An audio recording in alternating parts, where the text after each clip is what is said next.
They laughed when Eleanor Caldwell climbed onto that horse. A woman her size, they said, wouldn't make it 5 miles into the mountains, let alone survive the blizzard bearing down on Copper Falls.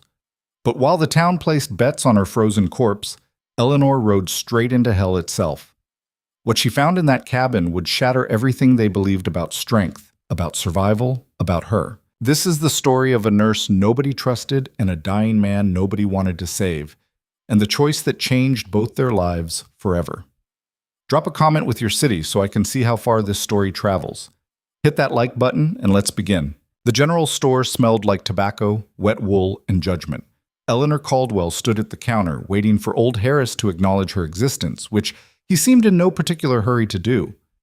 He was restocking shelves with the kind of deliberate slowness that said, "I see you there, and I'm making you wait on purpose." She didn't fidget, didn't clear her throat, just stood there with her medical bag at her feet and her supply list in her hand because she'd learned years ago that reacting only made it worse. "Help you?" Harris finally grunted, not turning around. "The usual order. Bandages, carbolic acid, laudanum if you've got it. Quinine, thread for sutures." "Might be out of thread." "You're not out of thread, Mr. Harris. I can see 3 spools from here." He turned then, giving her the look, the one she got from almost everyone in Copper Falls.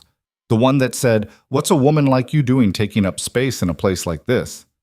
$2 extra, he said. "Supply shortages." There were no supply shortages. The stagecoach had come through yesterday right on schedule. Eleanor counted out the coins anyway, overpaying by $2 she didn't have to spare, because picking fights with the only general store owner in 100 miles was a luxury she couldn't afford. The bell above the door jangled. Cold air rushed in, and with it came the Trotter brothers, Samuel and Ben, both miners, both drunk at 11 in the morning, both looking for entertainment. "Well, hell," Samuel said, loud enough to make sure everyone in the store heard him. "Didn't know they were letting livestock shop here now." Ben snickered. A woman by the fabric bolts, Mrs. Hendricks, who Eleanor had treated for pneumonia just last month, didn't quite hide her smile. Eleanor kept her eyes on Harris. "The supplies, please." "Hey now, don't be rude," Samuel said, swaggering closer. "I'm talking to you. Least you could do is acknowledge a man's greeting." "I'm working," Eleanor said quietly. "If you need medical attention, you can come by the clinic." "Medical attention," Ben repeated, like it was the funniest thing he'd heard all week. "From you? I'd rather let my leg rot off than have you touching me." "That can be arranged," Eleanor said. Samuel's face darkened. He wasn't used to backtalk, especially not from women, and especially not from someone who looked like her. He stepped closer, close enough that she could smell the whiskey on his breath. "You got a smart mouth for someone who—" "Samuel," Harris's voice cut across the store. "Take it outside. This is a place of business." Not a defense of her, just a defense of his merchandise and his floor space. Samuel spat on the floorboards near her feet, not quite hitting her skirt but close enough to make his point, and shouldered past her toward the door. Ben followed, but not before making a loud oinking sound that got another round of laughter from Mrs. Hendricks. The door slammed.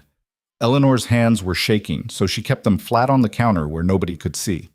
Harris shoved her supplies across the wood. "Anything else?" "No, sir." "Then we're done here." She gathered her things, overstuffed medical bag cutting into her shoulder as she headed for the door. Behind her, Mrs. Hendricks stage whispered to Harris, "Don't know why Doc Pruitt hired her in the first place. Ain't natural woman that size trying to do a man's work." Eleanor pushed out into the street. Copper Falls wasn't much of a town. 24 buildings hunched against the base of the Bitterroot Mountains like they were trying to hide from the sky. Main Street was a rutted track of frozen mud. The general store, the saloon, the assayer's office, the livery, and the jail clustered on one side. The clinic, the church, and a handful of residential cabins scattered on the other. Everything built quick and cheap, because mining towns didn't plan for permanence. The wind came down off the peaks like a knife. Eleanor pulled her coat tighter, a man's coat because they didn't make women's coats built for bodies like hers, and started toward the clinic. She'd made it maybe 20 yards when she heard the commotion. A horse, ridden hard, coming up the main road at a speed that was dangerous on the ice. The rider was bent low over the animal's neck, and even from a distance Eleanor could see the desperation in the way he rode. The horse skidded to a stop outside the saloon. The rider half fell out of the saddle, grabbing at the hitching post to keep from going down. It was Jacob Yates, one of the trappers who worked the high country. His face was raw from windburn, his beard crusted with ice, and his eyes had the wild look of a man who'd seen something that broke him a little. "I need help," he was shouting, voice cracking. "Someone, anyone, I need help!" Men spilled out of the saloon, not because they cared, but because drama was currency in a town this small. Sheriff Wilkes came out of his office, thumbs hooked in his belt, moving with the slow authority of a man who knew everyone would wait on his word. Eleanor shifted her medical bag and started toward them. "What's all this noise about?" Wilkes demanded. Yates was shaking. "It's Jasper Kane. He's dying. Up in his cabin. Something attacked him. Tore him up bad. He's losing blood, and I can't. Jasper Kane?" One of the saloon men laughed. "That crazy bastard's still alive?" "Barely," Yates said. "He needs a doctor. Needs one now." "Doc Pruitt's 3 days gone to Silver Ridge," Wilkes said. "Won't be back till next week." "Then someone else. Anyone who knows medicine." The crowd shifted, uncomfortable. A few eyes flicked toward Eleanor, then quickly away. "Ain't nobody going up that mountain in this weather," Wilkes said. "Storm's coming in. You can see it yourself." He wasn't wrong. The sky to the north was the color of old iron, heavy and low, and the wind had that hollow sound that meant snow was coming, serious snow, the kind that buried trails and killed travelers. "He'll die," Yates said, and the pleading in his voice was raw enough to make Eleanor's chest tight. "Please, someone." "Should have thought of that before he decided to live like a hermit," someone muttered. "Jasper Kane made his choices," Wilkes said. "Ain't nobody's responsibility to save a man from his own foolishness." "I'll go." The words came out of Eleanor's mouth before she'd fully decided to say them. Every head turned. Wilkes stared at her like she'd just spoken in tongues. "What'd you say?" "I said I'll go." Eleanor stepped forward into the center of the crowd. "I'm a nurse. If he's injured, I can help." Silence. Then someone started laughing. "You?" It was Samuel Trotter, still drunk, still looking for entertainment. "You're going to ride up into the high country in a blizzard? I've ridden in snow before." "Lady, that ain't snow," this from one of the miners. "That's a killer storm. You'll be frozen solid before you make it halfway." "I have cold weather gear." "You won't fit on a horse," someone else said, and the laughter spread like a brush fire. Eleanor's face burned, but she kept her voice level. "Mr. Yates, how far is the cabin?" Yates looked at her like she was something he couldn't quite bring into focus. 8 miles. Maybe 9. Straight up the North Trail, past Widow's Creek, into the high timber. "How long has he been injured?" "I left him this morning. He was—" Yates's voice broke. He was barely conscious, fever already setting in. Infection, Eleanor thought. Lacerations, probably deep. Blood loss. Sepsis was the real killer with wounds like that, bacteria in the blood, spreading like wildfire. If he was already feverish, he had hours at most. "I need a horse," she said to Wilkes. "A strong one." The sheriff just stared at her. "You're serious?" "Do I look like I'm joking?" "You look like you're about to get yourself killed." Wilkes shook his head. "I ain't authorizing this. Town can't be responsible for your poor judgment. I'm not asking for authorization, I'm asking for a horse. And I'm telling you no. You ride out in this, you die. Simple as that." And then I got to explain to Doc Pruitt why I let his nurse freeze to death on some fool's errand. Eleanor turned to the crowd. "Anyone, I'll pay you back. I just need—" "Save your breath, honey," Mrs. Hendricks called from the boardwalk. "No one's giving you a horse so you can kill it along with yourself." "Jasper Kane's a mean drunk and a recluse," another voice added. "Probably deserves whatever he got." "He's a human being," Eleanor said, voice rising despite herself. "And he's dying. So let him die," Wilkes said flatly. "World's got enough trouble without adding yours to it." The crowd murmured agreement. A few people were already drifting away, back to their warm fires and their easy consciences. Eleanor stood there, medical bag weighing down her shoulder, surrounded by people who wouldn't spit on her if she was on fire, and felt something cold and hard settle in her chest. Not despair. Anger. She turned to Yates. "Where's your horse?" His eyes went wide. "Miss, you can't—" "Where?" "Tied out front of the saloon, but she's half dead from the ride down. She won't make it back up." Eleanor walked to the saloon, the crowd parting like she carried disease. The horse was a scrappy roan mare, sides heaving, foam at the bit. Exhausted, yes, but not finished. Eleanor ran a hand down her neck. The mare's ears flicked back, uncertain. "I know," Eleanor murmured. "I know you're tired, but I need you to do this." "Miss Caldwell!" Yates was behind her now, voice desperate. "Please, don't do this. They're right. You won't make it. And I can't. I can't have your death on my conscience, too." Eleanor looked at him, really looked, saw the guilt eating him alive, the way his hands shook, the way he couldn't meet her eyes. "You left him," she said quietly. "You came down for help, and you left him up there alone." "I had to," Yates whispered. "I couldn't save him by myself. You thought someone would care enough to help." Eleanor tightened the mare's girth strap. "You were wrong." She swung herself up into the saddle. It wasn't graceful, nothing about her was, and she'd long since stopped pretending otherwise. But she managed it. The mare shifted under her weight but held steady. "Miss Caldwell, Eleanor," she looked down at Wilkes, at the crowd, at every face that had mocked her and dismissed her and treated her like she was less than human. "When I come back," she said, voice carrying across the frozen street, "I want every one of you to remember this moment. Remember that you stood here and did nothing. Remember that you valued a man's life at exactly 0. And remember that I was the only one who gave a damn." She dug her heels in. The mare lurched forward into a trot, then a canter. Behind her, someone shouted something, probably another insult, probably another joke, but the wind took the words away. Eleanor rode north, toward the mountains, toward the storm, toward a man she'd never met, and a death she was probably riding to meet. But at least she'd die doing something that mattered. At least she'd die trying. The trail started easy. For the first mile, it was just the main road leading out of Copper Falls, wide enough for wagons, worn smooth by years of traffic. The mare settled into a steady pace, her earlier exhaustion giving way to the kind of stubborn endurance that good mountain horses were bred for. Eleanor kept her eyes on the sky. The storm front was moving faster than she'd hoped. Already the clouds had swallowed the highest peaks, and the wind carried the sharp electric smell that came before heavy snow. She had maybe 3 hours before it hit. Maybe less. The road narrowed, became a trail. Then the trail became a suggestion, barely visible under a dusting of old snow. Eleanor had to trust the mare's instinct, let the horse pick her way through the rocks and deadfall. They climbed. The temperature dropped degree by degree. Eleanor's breath came out in white plumes. Her hands, even in gloves, started to go numb. She flexed her fingers, keeping the blood moving because numb hands were useless hands, and she'd need every bit of dexterity she had when she reached Jasper Kane, if she reached him. The doubt crept in like the cold, slow, insidious.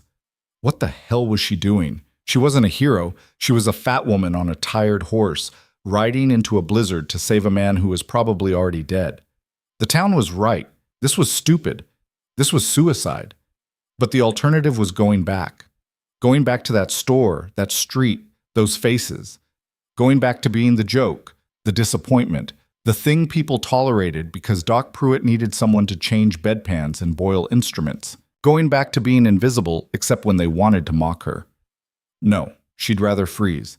The trail switchbacked up the mountainside, steep enough that Eleanor had to lean forward in the saddle to keep her balance. The mare's hooves slipped on ice, caught, slipped again. Each step was a gamble, and the drop-off to the left was steep enough to kill them both if the horse went down. "Come on, girl," Eleanor murmured. "Just a little further." The mare snorted, breath fogging the air, but kept climbing. They reached a plateau, a brief flat stretch where a creek cut through the rocks. "Widow's Creek," Yates had said. Past that, into the high timber. Eleanor let the mare drink, though the water was so cold it steamed where it touched the animal's muzzle. While the horse drank, Eleanor checked her supplies. Medical bag, bandages, carbolic acid, laudanum, needle, and thread, forceps, a scalpel, strips of clean cloth. Not enough. Never enough. But it was what she had. Personal gear, a wool blanket, a canteen, some hardtack and jerky, matches and a waterproof tin. Also not enough. But also all she had. No tent, no sleeping roll, no backup plan. This was a one-way trip unless she could stabilize Jasper Kane fast enough to get them both back down before the storm closed the mountain. The mare lifted her head, water dripping from her muzzle. Her ears swiveled forward, alert. Eleanor heard it too. A low sound carried on the wind. Not quite a howl, not quite a growl. Wolves. The mare sidestepped, nervous. Eleanor tightened her grip on the reins, scanning the tree line. Nothing moved. But that didn't mean nothing was there. Wolves hunted in packs. And if they'd already tasted blood, if they'd been the ones to attack Jasper Kane, they'd be hungry. Bolder. Easy, Eleanor said, as much to herself as to the horse. We keep moving. They pushed into the timber. The trees closed in, dense pine and spruce, branches heavy with snow, blocking out what little light remained. The trail disappeared completely. Eleanor had to navigate by instinct and hope, guiding the mare through the gaps, ducking under low branches that scraped her coat and pulled at her hair. The wind picked up. The first flakes started to fall. Not the gentle drifting snow of a winter postcard. Hard pellets of ice that stung exposed skin and turned the world into a shifting wall of white. Eleanor pulled her scarf up over her nose and mouth. Visibility dropped to maybe 10 feet, then 5. The mare balked. "No," Eleanor said sharply. "No stopping. Move." But the horse planted her feet, ears flat against her skull, eyes rolling white. That's when Eleanor smelled it. Blood. A lot of it. She slid out of the saddle, legs nearly buckling when her boots hit the ground. Her thighs were screaming from hours in the saddle, muscles she didn't use often enough protesting every movement. But she forced herself forward, leading the mare by the reins, following the smell. 20 yards into the trees, she found the source. Deer, or what was left of one. The carcass had been torn apart, ribs cracked open, organs scattered, snow around it stained dark red. Whatever had done this hadn't been interested in a clean kill. This was fury, this was rage. The mare whinnied, high and panicked, trying to bolt. Eleanor held tight to the reins, muscles straining. "Stop! Stop it!" The horse reared. Eleanor lost her grip. The reins slipped through her gloves and the mare wheeled, crashing back through the underbrush, disappearing into the storm. Gone. Eleanor stood there, alone in the trees, surrounded by the torn remains of something that had died screaming, with no horse and no way back down the mountain. For a long moment, she didn't move. Then she picked up her medical bag, slung it over her shoulder, and started walking. Because what the hell else was she going to do? She found the cabin by sheer luck. Or maybe not luck. Maybe desperation had its own navigation system, some primal part of the brain that kicked in when death was the only alternative. The structure appeared out of the white like a ghost. Rough-hewn logs, a stone chimney leaking thin smoke, shutters closed tight against the wind. Small, isolated. The kind of place a man came to when he was done with the world. Eleanor staggered to the door, so cold now she couldn't feel her feet, couldn't feel her face. Her hands were clumsy, numb, barely able to grip the handle. Locked. Of course it was locked. She pounded on the wood. "Jasper Kane, it's Eleanor Caldwell. I'm a nurse. Open the door." Nothing. She pounded again, harder, until her fist went numb. "Mr. Kane!" Still nothing. Panic clawed up her throat. She hadn't come this far, hadn't ridden through a blizzard and lost her horse and risked her life, to freeze to death on a stranger's doorstep. Eleanor stepped back, looked around. There. A window, shutters hanging crooked on their hinges. She grabbed a rock from the ground, heavy enough to do damage, and smashed it through the glass. The sound was sharp, violent. Glass scattered across the floor inside. Eleanor cleared the remaining shards with her sleeve, hoisted herself up, not easy, not graceful, her body protesting every movement, and squeezed through the window frame. She fell more than climbed, landing hard on the cabin floor, medical bag slamming into her ribs. For a second, she just lay there, gasping, every part of her body screaming. Then she smelled it again. Blood, fresh this time. And something else underneath it, the sweet, rotten stink of infection. Eleanor forced herself up. The cabin was one room, small and dark. A fireplace with embers still glowing. A table, a chair, shelves with supplies. And in the corner, on a narrow cot, a man. He was on his back, one arm thrown over his eyes, chest rising and falling in shallow, labored breaths. Even in the dim light, Eleanor could see the blood, soaked through the blankets, pooled on the floor beneath the cot. Too much blood for any man to lose and still be breathing. She crossed the room in 3 strides, dropped to her knees beside him. "Jasper Kane?" No response. She pulled the blanket back and her breath caught. His chest and shoulder were shredded, deep parallel gashes that looked like they'd been made by claws the size of knives. The wounds were ragged, edges torn, muscle visible beneath. One cut had sliced clean through to the ribs, and the infection had already started. The flesh around the wounds was swollen, angry red, streaks of darkness spreading out from the lacerations like veins of poison. Eleanor pressed 2 fingers to his throat. His pulse was there, but weak, thready. His skin was burning up.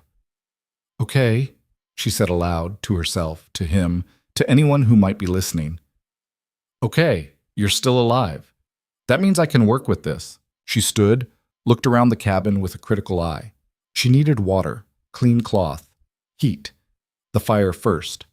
She threw fresh wood on the embers, blew on them until flames caught, built it up until the room started to warm. Then she found a bucket, half-frozen water inside, and set it near the fire to melt and heat. While the water warmed, Eleanor opened her medical bag and laid out her tools with shaking hands. Scalpel, forceps, needle and thread, carbolic acid, laudanum. Not enough. None of this was enough for wounds this severe, but it was what she had. She rolled up her sleeves. "Mr. Kane," she said, loud and clear, "I'm going to clean your wounds. It's going to hurt. If you can hear me, I need you to stay still." His eyes moved under his closed lids, but didn't open. Eleanor soaked a cloth in the heated water, wrung it out, and began to clean the blood away from the wounds. The first touch made him convulse. His eyes snapped open, wild, unfocused, the whites showing all around. He tried to sit up, tried to fight. "Stop, stop." Eleanor pressed a hand to his chest, firm but not rough. "You're safe. I'm helping you. Stop moving." He didn't seem to hear her. His hand shot out, fingers closing around her wrist with surprising strength for a man half dead. And for a second, Eleanor thought he might hurt her. But then his eyes found hers, and something in them shifted. Recognition, maybe. Or just the relief of seeing another human face. His grip loosened. His head fell back against the cot. "That's it," Eleanor said softly. "Stay with me." She worked methodically, piece by piece, cleaned the blood, flushed the wounds with carbolic acid. He screamed at that, a sound that made her teeth ache, but she didn't stop. Screaming meant he was still alive. Silence was what she feared. The lacerations were deep, too deep. She could see bone in places. Eleanor threaded her needle, hands steady now, despite the fear. She'd done this before. Stitched up miners with crushed fingers, trappers with knife wounds, women torn open by difficult births. She knew how to make a body hold together when it wanted to fall apart. But never wounds like this, never this much damage. She started at the shoulder where the bleeding was worst. Small, tight stitches, pulling the torn edges of muscle back together, trying to close the gap enough to stop the hemorrhaging. Jasper made sounds, low, animal sounds of pain, but he didn't fight her, didn't move except to shudder when the needle went in. "You're doing good," Eleanor murmured, not sure if she was talking to him or herself. "You're doing real good, just hold on." 1 stitch, 2, 5, 10. Her fingers cramped. Her back ached.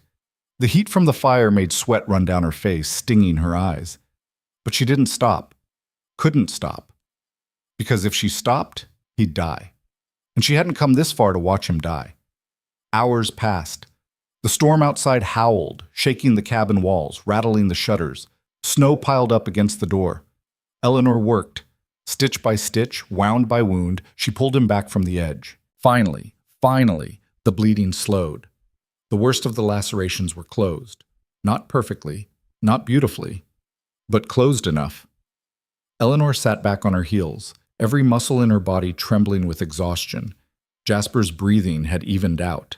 His eyes were closed again, but the wildness was gone from his face. He looked almost peaceful. Almost. Eleanor touched his forehead, still burning up. The infection was the real fight now. She'd bought him time, but if the fever didn't break, all her work would be for nothing. She dug through her bag, found the laudanum. Not much left, maybe 2 doses. She measured out half, lifted his head, and tipped the liquid between his lips. He swallowed reflexively. Some of it ran down his chin, but enough went down his throat. "That'll help with the pain," Eleanor said, even though he probably couldn't hear her. "Rest now. Let your body fight." She pulled the blanket up over him, tucked it in around his shoulders. Then, because there was nothing else to do, Eleanor stood and looked around the cabin properly for the first time. It was sparse, almost monastic. No decorations, no personal effects, just the bare minimum for survival. Cot, table, chair, shelves with canned goods and ammunition, a rifle mounted over the door. On the table, a half-finished carving, some kind of animal, a bear maybe. On the shelf, a single photograph in a tin frame. A woman and a child, faded and old. Eleanor didn't touch it, felt like it would be an intrusion. Instead, she found more wood, fed the fire, filled the bucket with clean snow to melt for drinking water. Made coffee over the flames because she needed something to do with her hands, something to keep from thinking about how trapped they were, how the storm outside was still raging, how she had no horse and no way down, and no guarantee this man would even survive the night. She poured the coffee into a tin cup, wrapped her hands around it for warmth, and sat on the floor with her back against the wall. Outside, the wind screamed. Inside, Jasper Kane breathed. And Eleanor Caldwell, who'd been told her whole life that she wasn't good enough, wasn't strong enough, wasn't woman enough, closed her eyes and let herself believe, just for a moment, that maybe she'd done something that mattered. Maybe this time she'd been enough. Eleanor woke to the sound of breaking glass.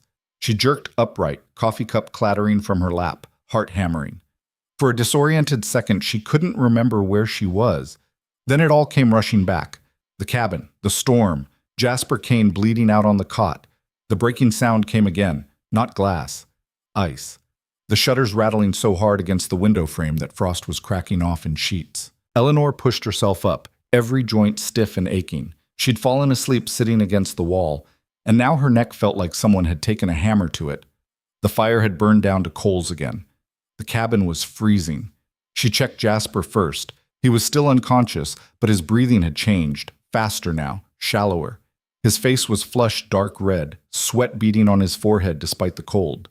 Eleanor pressed her hand to his skin and swore under her breath. The fever had spiked. She'd seen this before. The body's immune system going into overdrive, trying to fight off infection, burning itself up in the process.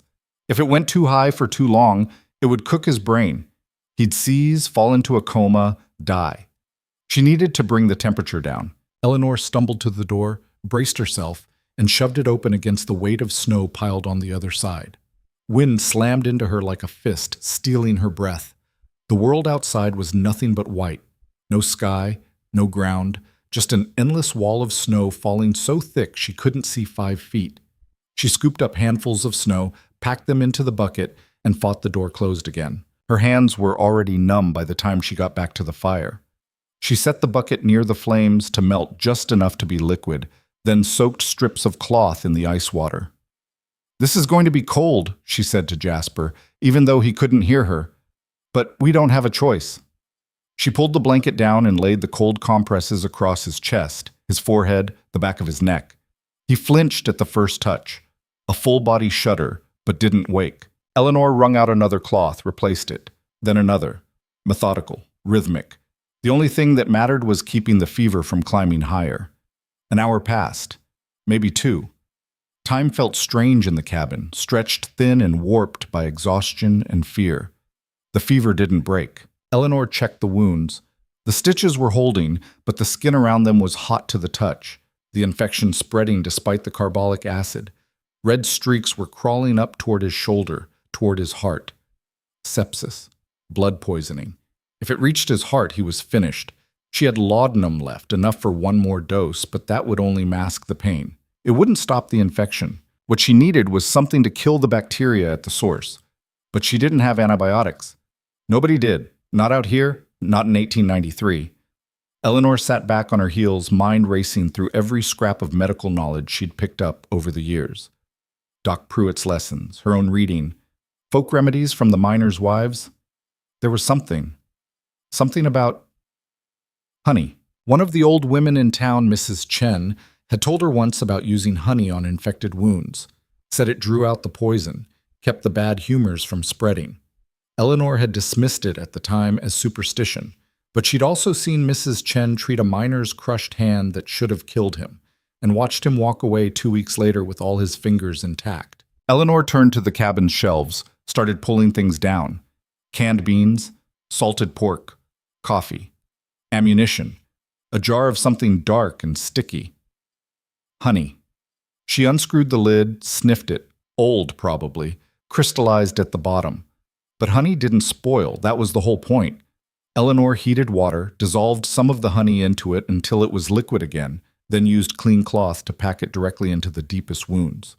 Jasper's eyes shot open. He gasped, back arching off the cot, and this time when his hand grabbed her wrist, it was hard enough to hurt. "Stop." His voice was raw, barely human. "Stop." "I know it hurts," Eleanor said, trying to keep her voice steady even though her heart was racing. "I know, but I have to do this or you're going to die. Let me." He was trying to sit up, trying to fight her, delirious with fever. "Let me die." "Absolutely not." Eleanor put her weight into holding him down, one hand flat on his chest. "You don't get to die. Not after I rode through hell to get here." His eyes found hers. They were gray, she noticed. Pale gray like winter sky, and completely unfocused. "Who?" He blinked, trying to make sense of her. "Who are you?" "Eleanor Caldwell. I'm a nurse. Jacob Yates came down the mountain and said you needed help." "Jacob." Something flickered across his face. Confusion, guilt. "He shouldn't have." "Well, he did, and I'm here. So you're going to lie still and let me finish treating these wounds, and then you're going to sleep, and then you're going to get better. Understand?" Jasper stared at her for a long moment. Then, impossibly, his mouth twitched. Not quite a smile, but close. "You're bossy," he rasped. "You're difficult," Eleanor shot back. "Now lie down." He did.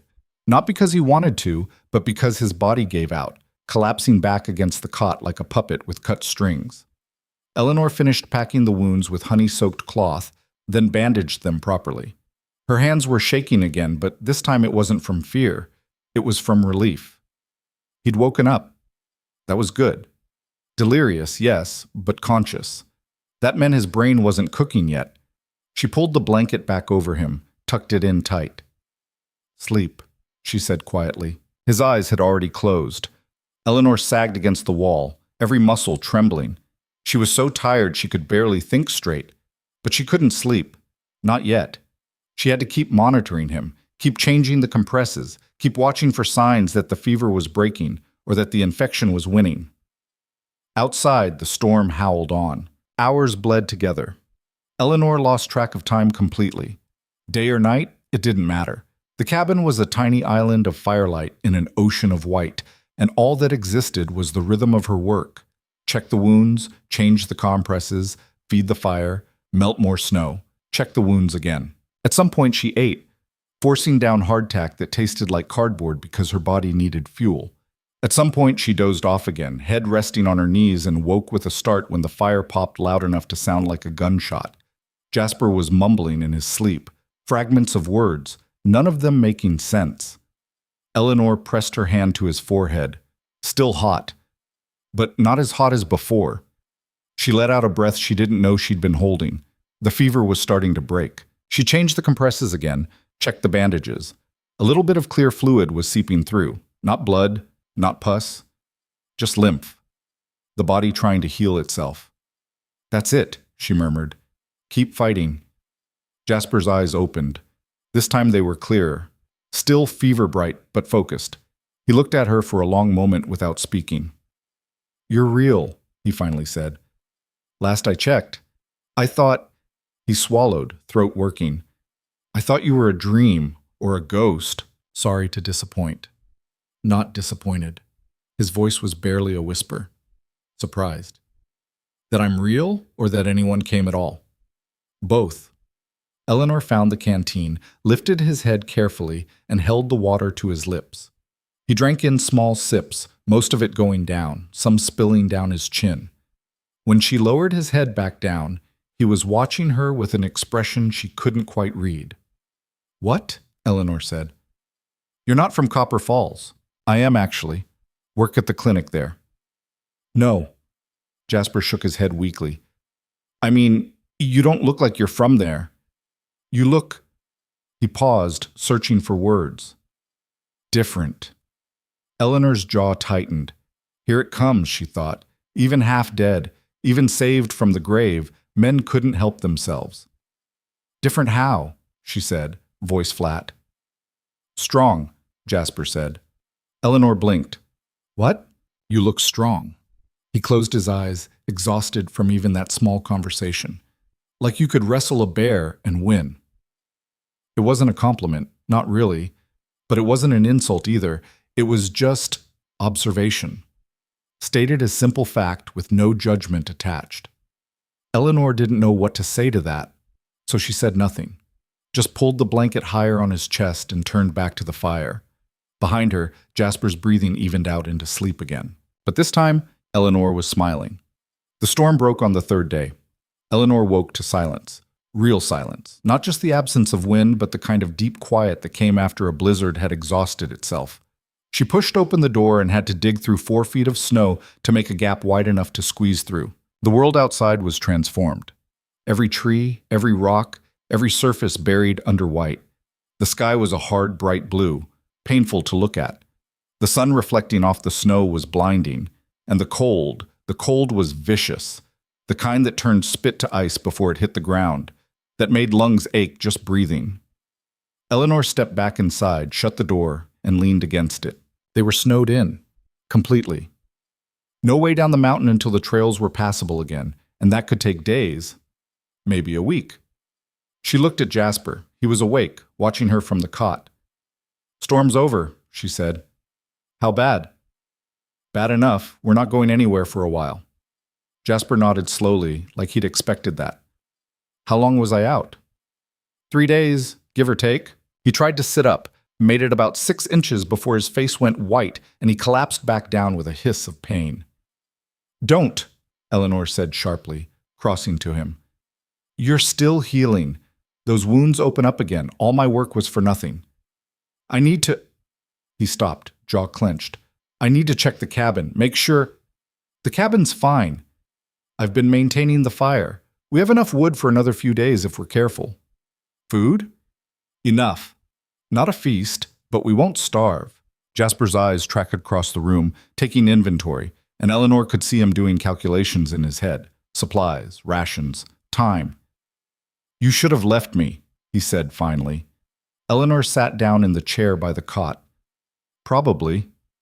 Why didn't you? Because I'm an idiot. That startled a laugh out of him. Brief and painful, but real. Fair enough. Also because leaving people to die isn't really my style. Most people wouldn't have come at all. I noticed. Jasper was quiet for a moment. Then, Jacob told them I was hurt. He did. And they said no. Every single one of them. But you came anyway. Eleanor met his eyes. I came anyway. Why? She'd been asking herself the same question for 3 days. Why risk her life for a stranger? Why ride into a blizzard when everyone told her she'd die? Why care when no one else did? Because someone had to, she said finally, and I was the only one willing. Jasper studied her face like he was trying to memorize it. What's your name again?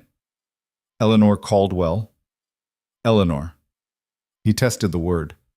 I'm Jasper, but you already know that. I do. Thank you, Eleanor. The words were simple, quiet, but the weight behind them was enormous. Eleanor felt something shift in her chest, some wall she'd built up over years of mockery and dismissal, cracking just a little. You're welcome, she said. They fell into a routine after that, a strange, fragile routine built on necessity and proximity. Eleanor would wake first, build up the fire, make coffee. Jasper would wake to the smell of it, try to sit up, fail, and glare at the ceiling like it was personally responsible for his weakness. She'd change his bandages twice a day, cleaning the wounds with the last of her carbolic acid and repacking them with honey. The infection was retreating slowly, the red streaks fading, but he was still weak as a kitten. I used to be able to chop wood for 6 hours straight, he muttered one morning, while Eleanor helped him sit up enough to drink water. You used to have blood in your body, Eleanor said. Now drink. He drank. Then, because he was stubborn, I can walk. You can't. How do you know? Because yesterday you tried to stand up and fainted. Jasper scowled. I didn't faint. I got dizzy. You hit the floor so hard I thought you'd broken your skull. That's not fainting. What would you call it? A strategic retreat. Eleanor laughed. Actually laughed, the sound surprising her. She couldn't remember the last time she'd laughed. Jasper's scowl softened into something that might have been a smile. You have a nice laugh, he said. The words caught her off guard. Eleanor felt heat rise in her face and turned away quickly, busying herself with the bandages. Don't, she said. Don't what? Don't do that. Do what? Be charming, or whatever this is. I'm not being charming, Jasper said, genuinely confused. I'm being honest. Eleanor tied off the bandage harder than necessary. Same thing. It's not. It is when you're a woman who looks like me. Silence. Eleanor immediately regretted saying it. She didn't talk about this. Not ever. Didn't give voice to the thing that hung over every interaction she had with every person she met. But Jasper just said quietly, What's wrong with how you look? You know what's wrong. I don't, actually. Eleanor turned to face him, anger flaring hot and sudden. Don't play stupid. You have eyes.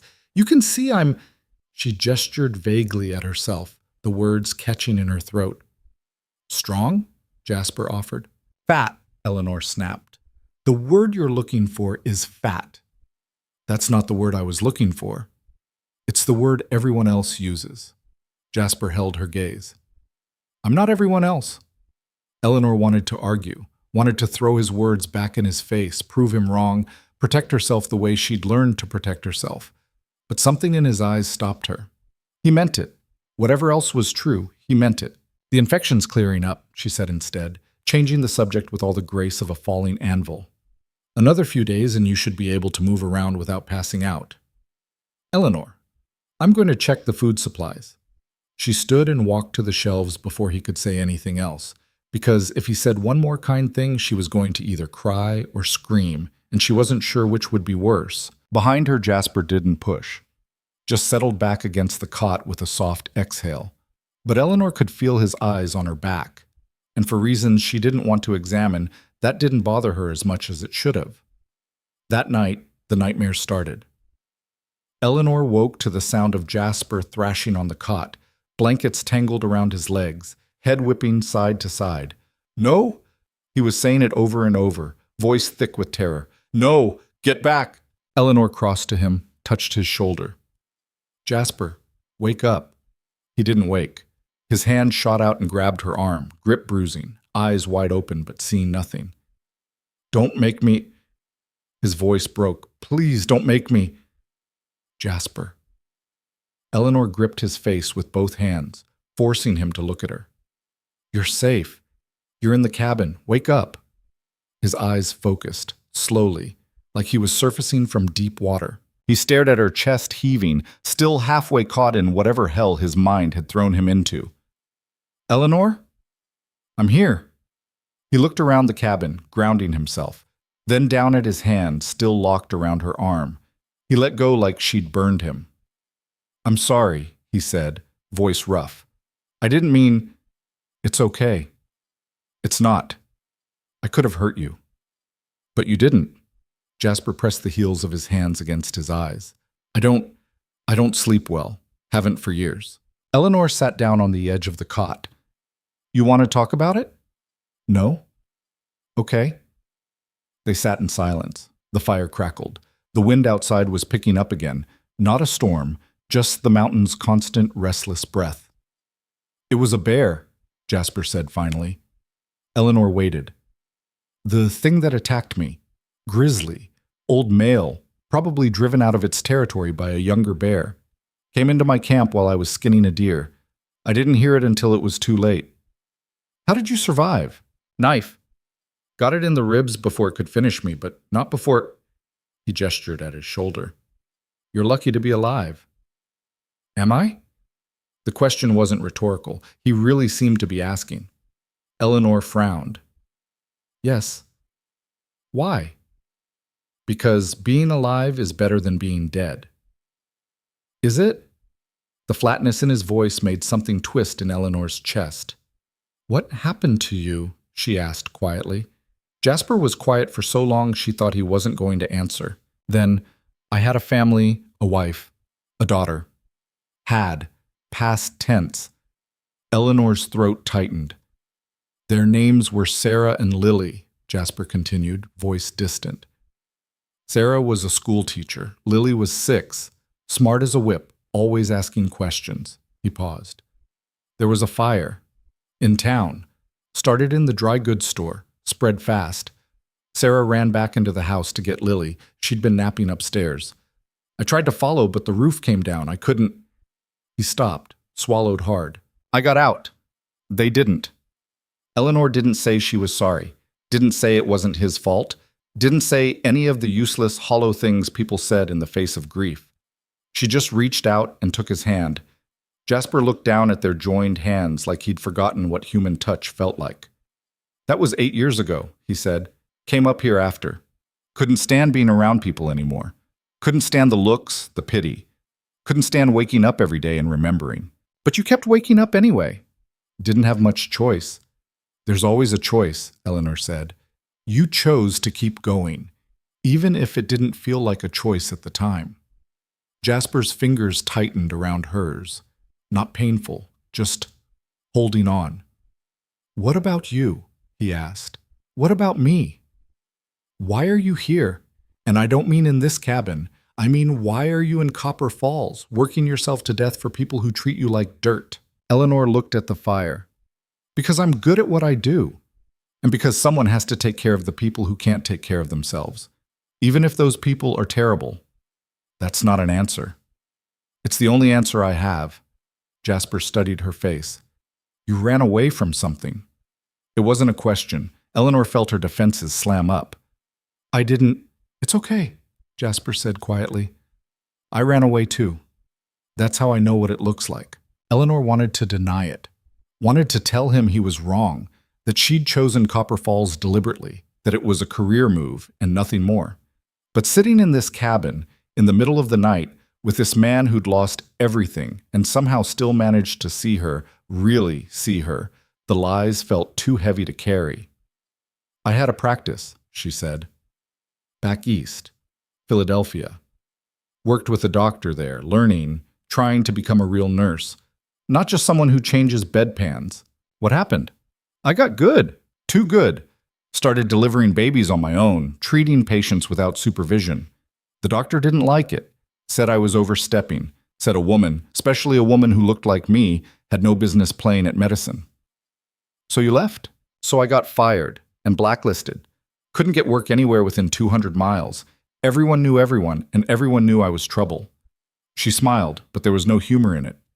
So I came west, figured out here, where people were desperate enough, they might not care what I looked like or where I came from. Were you right? No, Eleanor said. They care just as much. They just don't have better options. Jasper's thumb brushed across her knuckles, a gesture so gentle it made her chest ache. Their loss? He said. Eleanor laughed, a short, sharp sound that was half sob. You don't even know me. I know enough. You know I'm stubborn and reckless and apparently have a death wish. I know you rode through a blizzard to save a stranger, Jasper said. I know you haven't slept more than 2 hours at a stretch in 3 days because you were too busy keeping me alive. I know you're the toughest person I've ever met. I'm not tough. Eleanor. He waited until she looked at him. Yes, you are. She wanted to argue, wanted to list all the ways she wasn't tough, all the times she'd cried herself to sleep, all the moments of weakness and doubt. But the way he was looking at her made the words die in her throat, like she was something rare, something valuable, like she mattered. Eleanor pulled her hand back, stood up too quickly, nearly tripped over her own feet. You should sleep, she said, voice unsteady. You need rest. Eleanor. Good night, Jasper. She turned away before he could see her face, before he could see the tears she was trying very hard not to shed. Behind her, Jasper was quiet for a long moment. Then softly, "Good night, Eleanor." She lay down by the fire, wrapped in a blanket that smelled like smoke and pine, and stared at the ceiling until exhaustion finally dragged her under. But even in sleep, she could still feel the warmth of his hand in hers. And for the first time in years, that didn't scare her. It felt like hope. Morning came with weak sunlight filtering through the shutters and the smell of coffee boiling over on the fire. Eleanor jerked awake, scrambled to pull the pot off the flames before it made a bigger mess. Her hands were clumsy with sleep, and she slopped hot coffee across her knuckles in the process. "Damn it!" she hissed, shaking her hand. "You okay?" Jasper's voice from the cot, rough but alert. "Fine, just clumsy." She poured what was left of the coffee into 2 cups, carried one over to him. He'd managed to prop himself up on one elbow without passing out this time, which was progress. "Here," she said, holding out the cup. Their fingers brushed when he took it. Eleanor pulled back too quickly, spilling coffee on the blanket. Jasper noticed. Of course he noticed. But he didn't say anything, just sipped the coffee and made a face. "What?" Eleanor said, more defensive than she meant to be. "Nothing. It's just strong. You want weak coffee, you can make it yourself." "Didn't say I didn't like it." He took another sip. "Just takes some getting used to." Eleanor sat in the chair, wrapping her hands around her own cup for warmth. The cabin was cold in the mornings, the fire always burning low by dawn. They drank in silence.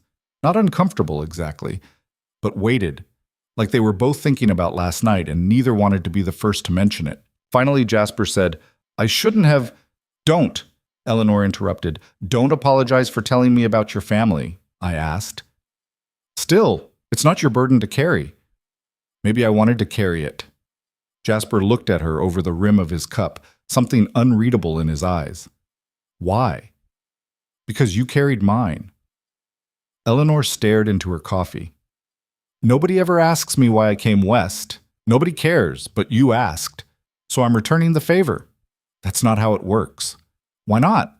"Because my grief is—" He stopped, searching for words. "It's old, settled, like scar tissue. Yours is still raw." "How would you know?" "Because I recognize the look." Jasper set his cup down on the floor beside the cot. "You wear it the same way I did those first few years, like you're waiting for someone to notice you're bleeding." Eleanor's throat tightened. She wanted to deny it, but the words wouldn't come. "Everyone's noticed," she said finally. "They just don't care." "I care." The words hung in the air between them, simple and devastating. Eleanor set her cup down before she dropped it. Her hands were shaking again. "You don't know me," she said, and hated how small her voice sounded. "I know you saved my life." "That's not the same as knowing someone, isn't it?" Jasper shifted on the cot, wincing as his wounds pulled. "I've lived alone for 8 years, Eleanor. Haven't had a real conversation with another human being in all that time. And in 4 days, you've shown me more kindness than I've experienced in the last decade. So, yeah, maybe I don't know your favorite color or what you like to eat for breakfast. But I know what matters." Eleanor stood abruptly. "I need to check your bandages." "Eleanor, lie down." Jasper held her gaze for another long moment, then settled back against the cot without argument. Eleanor unwrapped the bandages with hands that were steadier than she felt. The wounds were healing well. The honey had done its job, drawing out the infection, keeping the flesh clean. The deepest lacerations were still ugly, red and puckered where she'd stitched them closed.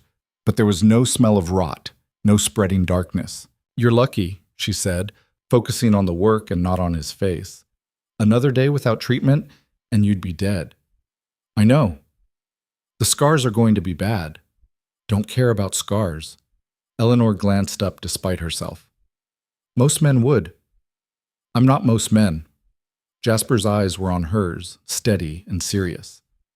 "And scars just mean you survived something that tried to kill you. Nothing shameful in that." Eleanor thought about her own scars, not the visible kind, but the ones that lived under her skin, carved by years of mockery and dismissal and being treated like she was less than human. "No," she said quietly.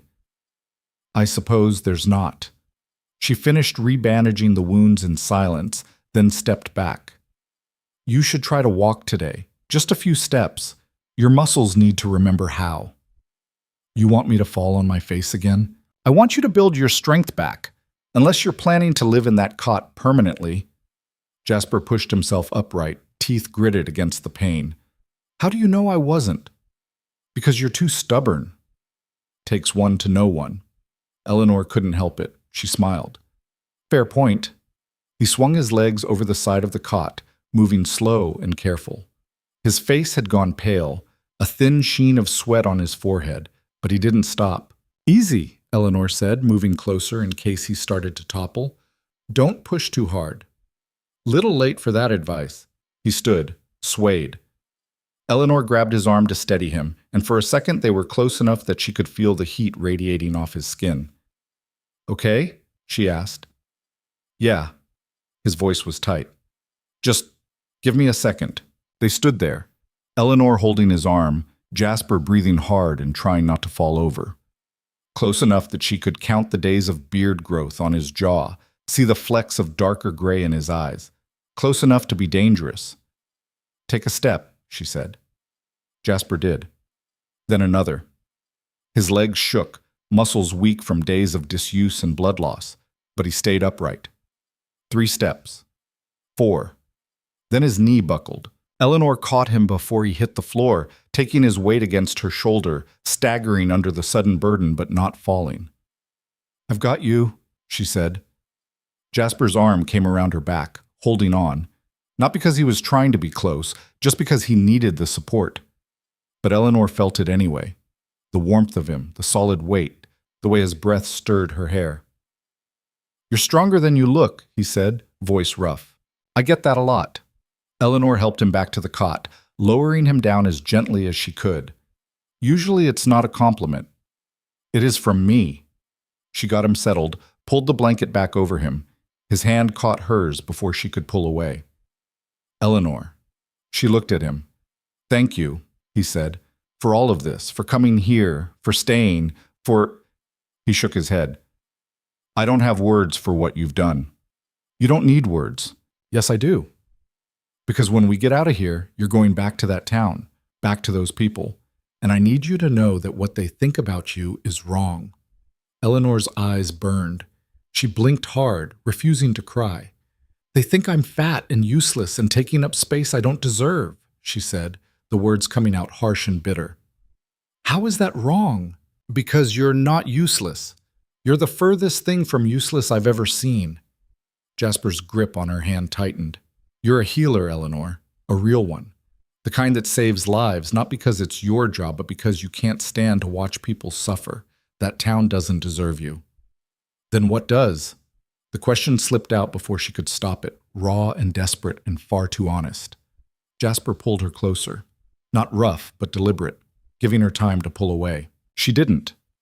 His hand came up to cup her face, thumb brushing across her cheekbone, and for one impossible moment Eleanor thought he was going to kiss her. But he didn't. Instead he pressed his forehead to hers, eyes closed, breathing her in like she was oxygen, and he'd been drowning. Something better, he whispered. You deserve something so much better than what they've given you. Eleanor's breath hitched. Her free hand came up to rest on his chest, feeling his heartbeat under her palm. They stayed like that, frozen in the space between what was and what could be. Then Jasper's strength gave out. He sagged back against the cot, hand slipping from her face, and the moment shattered. Eleanor stepped back, heart racing, hands shaking. You need to rest, she said, voice barely steady. Eleanor. Rest, Jasper. She turned away before he could say anything else, before she could do something stupid like climb into that cot with him and damn the consequences. Outside, the wind picked up. Not a storm. Just a reminder that winter wasn't done with them yet. Eleanor pressed her hands to her face and tried to remember how to breathe. The day passed in careful avoidance. Eleanor busied herself with tasks that didn't require her to look at Jasper too closely. Inventorying supplies, melting snow for water, reorganizing the shelves for no reason except it gave her something to do with her hands. Jasper watched her from the cot, saying nothing, but she could feel his eyes tracking her movements. By evening, she'd run out of distractions. She made dinner, beans and salt pork heated over the fire, not enough to be satisfying but enough to keep them alive. They ate in silence, the space between them thick with unspoken things. "Eleanor," Jasper said finally, setting his empty plate aside. "We need to talk." "No, we don't." "Yes, we do. There's nothing to talk about." "Bullshit." The word was delivered without heat, just flat statement of fact. Eleanor set her own plate down harder than necessary. "Fine. What do you want to talk about?" "This morning." "What about it?" "Don't play stupid. You know what I'm talking about." Eleanor stood, started pacing. The cabin was too small for pacing, but she did it anyway. "You were weak, emotional. You didn't know what you were saying." "I knew exactly what I was saying." "You've been half dead for almost a week. Your judgment is compromised." "My judgment is fine." "It's not." Eleanor spun to face him. "You're lonely and hurt, and I'm the only person who's been nice to you in 8 years. That's not real. That's just proximity and desperation." Jasper's jaw tightened. "You think I don't know the difference?" "I think you want to believe there's a difference. And I think you're scared." The accusation hit like a slap. "I'm not scared," Eleanor said. "Yes, you are. You're terrified.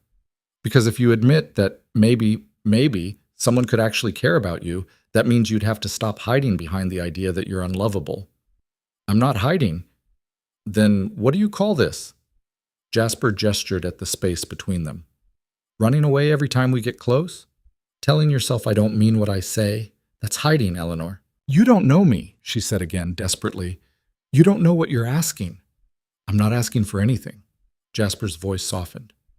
"I'm just telling you the truth. And the truth is that you scare the hell out of me, but in a good way. The kind of way that makes me think maybe I don't want to spend the rest of my life alone in this cabin." Eleanor's breath caught. "Don't," she whispered. "Please don't say things like that." "Why not?" "Because when this is over, when we get back down that mountain, you're going to wake up and realize you made a mistake. You're going to see me in daylight, around other people, and you're going to understand that I'm exactly what they say I am." "And what's that?" "Too much." The words broke on the way out. "Too big, too loud, too difficult, too everything. I'm always too much for people, Jasper. Always, and I can't—" Her voice cracked. "I can't watch you realize that too." Jasper tried to stand. Eleanor moved to stop him, but he waved her off, pushing himself upright through sheer force of will. He crossed the space between them in 3 unsteady steps and caught her face in both hands. "Listen to me," he said, and his voice was rough but certain. "I spent 8 years in this cabin because I couldn't stand to be around people. Couldn't stand their pity, their questions, their expectations. I came up here to die slowly and alone because that seemed easier than living." Eleanor tried to look away. He wouldn't let her. "Then you showed up," he continued, "rode through a blizzard, saved my life, stayed when you could have left, and for the first time in 8 years I felt something other than numb." His thumbs brushed across her cheeks, catching tears she hadn't realized were falling. "So don't tell me I don't know what I'm saying. Don't tell me this is just loneliness or proximity. I know what it feels like to want to live again, Eleanor. And it feels like you." "Jasper." He kissed her. Not gentle, not careful, just desperate and honest and real. Eleanor froze for half a heartbeat, shock stealing her breath. Then she kissed him back, her hands fisted in his shirt, pulling him closer even as some rational part of her brain screamed that this was a terrible idea, that he was still healing, that she was going to hurt him. But Jasper didn't seem to care about hurt. His arms came around her, solid and strong, despite the weakness still in his limbs, and he kissed her like she was air and water and everything he needed to survive. Eleanor had been kissed before. Awkward fumbling in dark corners with men who wanted to see what it was like to be with someone like her. Men who treated her like a curiosity or a dare, like she should be grateful for their attention. This wasn't that. This was hunger and recognition, and something close to reverence. When they finally broke apart, both breathing hard, Jasper pressed his forehead to hers again. "Still think I don't know what I want?" he said. Eleanor's laugh came out shaky. "You're going to tear your stitches. Worth it." "It's not. I didn't work this hard to keep you alive just so you could kill yourself kissing me." "Sounds like a good way to go." "Jasper." She pulled back enough to look at him, really look at him. This can't. Why not?" Because it's impossible. Because I live in Copper Falls and you live here, and the world doesn't work like this. The world works however we make it work. That's not true. It could be. His hands were still on her face, gentle now. It could be if we let it. Eleanor wanted to believe him, wanted it so badly it physically hurt, but she'd spent too many years learning that wanting things didn't make them real. When the snow melts, she said quietly, we'll go back down. You'll heal, I'll go back to work.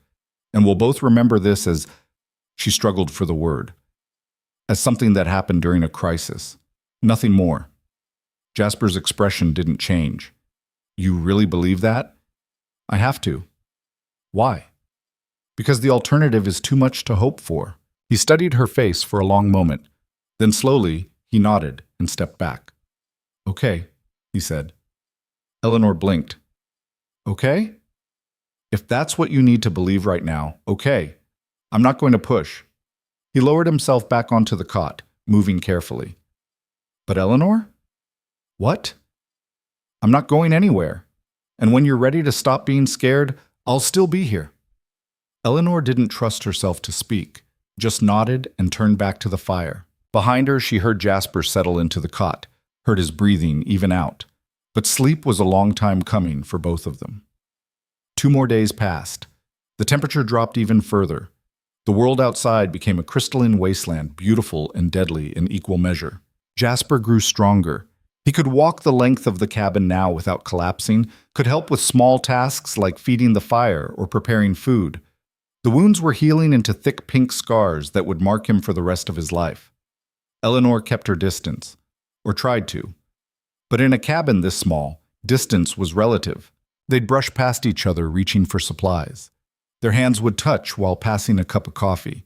She'd help him change his bandages and feel the heat of his skin against her palms, and have to work very hard not to think about what it had felt like when he kissed her. Neither of them mentioned it, but it hung between them like smoke. On the 8th night, the fever returned. Eleanor woke to the sound of Jasper's harsh breathing, rapid and shallow. She was across the cabin in seconds, hand on his forehead, burning. No, she said out loud. No, no, no. She threw back the blankets. The bandages on his shoulder were soaked through with blood and something else. Thick, yellow discharge. One of the deeper wounds had reopened. Infection flooding back in, overwhelming his system. All her work undone. Eleanor's hands moved on autopilot, grabbing supplies, heating water, preparing to fight this battle all over again.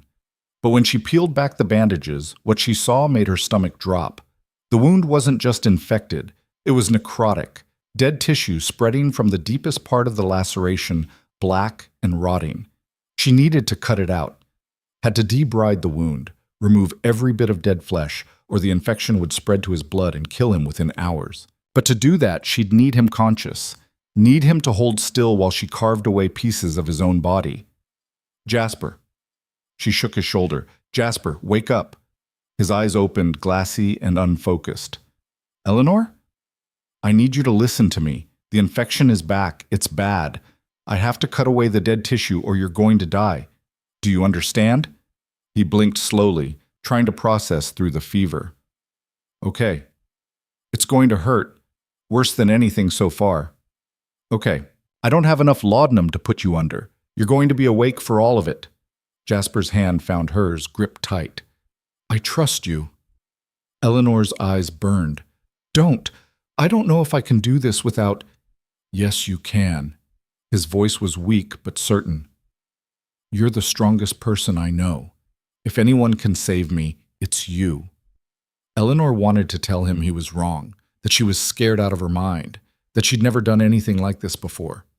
But there wasn't time. She gave him what was left of the laudanum, barely enough to take the edge off, and positioned him so she could reach the wound. Then she picked up the scalpel. Hold on to the bed frame, she said. Don't let go, no matter what. Jasper's good hand wrapped around the wood, knuckles going white. Eleanor cut.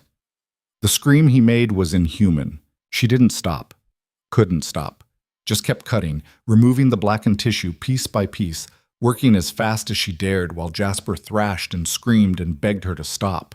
She didn't stop, blood everywhere. On her hands, her clothes, the floor. She was soaked in it, drowning in it, but she kept cutting. Please. Jasper's voice was raw, broken. Please, Eleanor. Almost done, she said, though she wasn't sure if that was true. Just hold on. Another cut. Another piece of dead flesh removed. Jasper's hand shot out, grabbed her arm.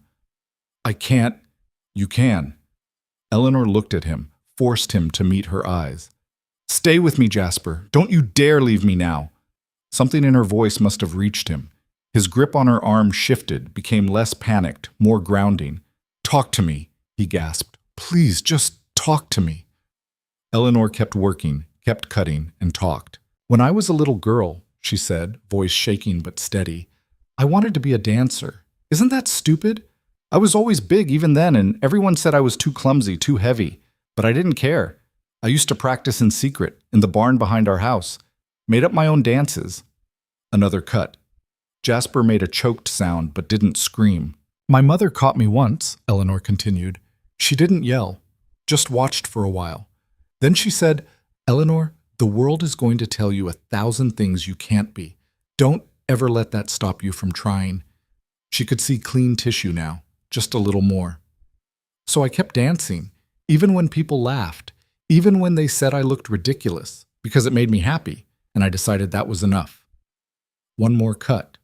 The last piece of necrotic tissue came away. Eleanor set down the scalpel with shaking hands and reached for the carbolic acid.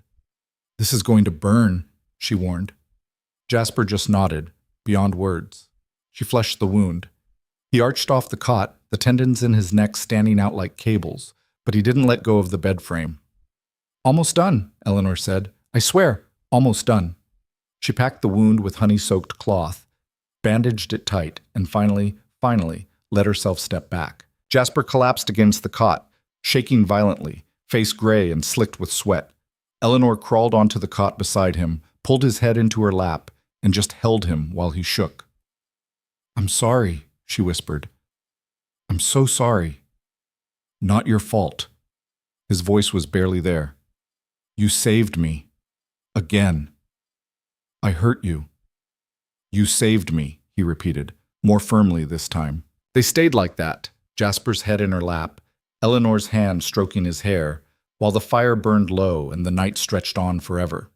Slowly, the shaking stopped. His breathing evened out. The fever didn't break, but it didn't climb higher either. Eleanor, he said after a long silence. Yeah? Do you still dance? The question caught her off guard. She almost laughed. No, not in years. Why not? Because I grew up, because dancing doesn't pay bills or save lives. That's not why. Eleanor looked down at him. Then why? Because you stopped believing you deserved to be happy. The words hit like a physical blow. That's not... It is. Jasper's hand found hers, laced their fingers together. You spend all your time taking care of other people, making sure everyone else is okay. But you don't do anything for yourself. Don't let yourself have anything good. I have my work. That's not the same as being happy. Eleanor's throat tightened. Maybe I don't know how to be happy anymore. Then learn. Jasper squeezed her hand. Learn with me. Jasper, I know you're scared. I know you think this is impossible. But Eleanor, I don't want to go back to being alone. I don't want to wake up every morning and count the hours until I can go back to sleep. I want... His voice broke. I want to wake up and have something to live for. Someone to live for. Eleanor bent down, pressed her forehead to his. I don't know how to do this. Neither do I. He turned his head, kissed her palm. But maybe we can figure it out together. Outside, the wind howled. Inside, the fire crackled. And in the space between fear and hope, Eleanor made a choice. She kissed him, soft and careful, mindful of his pain, but deliberate. When she pulled back, Jasper was smiling, weak but real. Is that a yes? He asked. It's a maybe, Eleanor said. It's a let's survive this first and see what happens. I'll take it. She settled beside him on the cot, his head still in her lap, her hand still in his. And for the first time since riding into that storm, Eleanor let herself believe that maybe, just maybe, she deserved this. Deserved him. Deserved to be happy. The fever broke just before dawn. Eleanor woke to sunlight streaming through the gaps in the shutters, brighter than it had been in days. She'd fallen asleep sitting up against the wall beside the cot, Jasper's hand still wrapped around hers. She touched his forehead carefully, hardly daring to hope. Cool. Not cold, but normal. Human. The fever had broken. Relief hit her so hard she had to put her head between her knees to keep from passing out. Her whole body shook with it, days of terror and exhaustion finally catching up now that the immediate crisis had passed. Eleanor? She looked up. Jasper's eyes were open, clear for the first time in almost 24 hours. Hey, she said, voice rough. You look terrible. A laugh burst out of her, half sob. You're one to talk. How long was I out? Most of the night. The fever broke about an hour ago. She reached for the water, helped him drink. How do you feel? Like I got mauled by a bear, then had someone cut pieces out of me with a knife. That's pretty accurate. Jasper managed a weak smile. You saved me again. I also hurt you, pretty badly. You did what you had to do. His fingers tightened around hers. I meant what I said last night. I trust you. Eleanor looked down at their joined hands. In daylight, with both of them conscious and clear-headed, everything felt different, more real, more terrifying. Jasper, about what I said. Don't. He cut her off gently. Don't take it back. Not yet. I wasn't going to take it back. I was going to say that I meant it too. The maybe part. Something in his expression softened. Yeah? Yeah, but we need to talk about what happens when we leave here. Okay?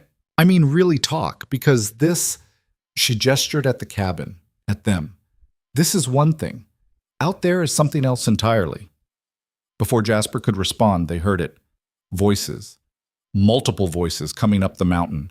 Eleanor was on her feet in seconds, crossing to the window. Through the gaps in the shutters, she could see movement, dark shapes against the snow, 3 or 4 of them, maybe more.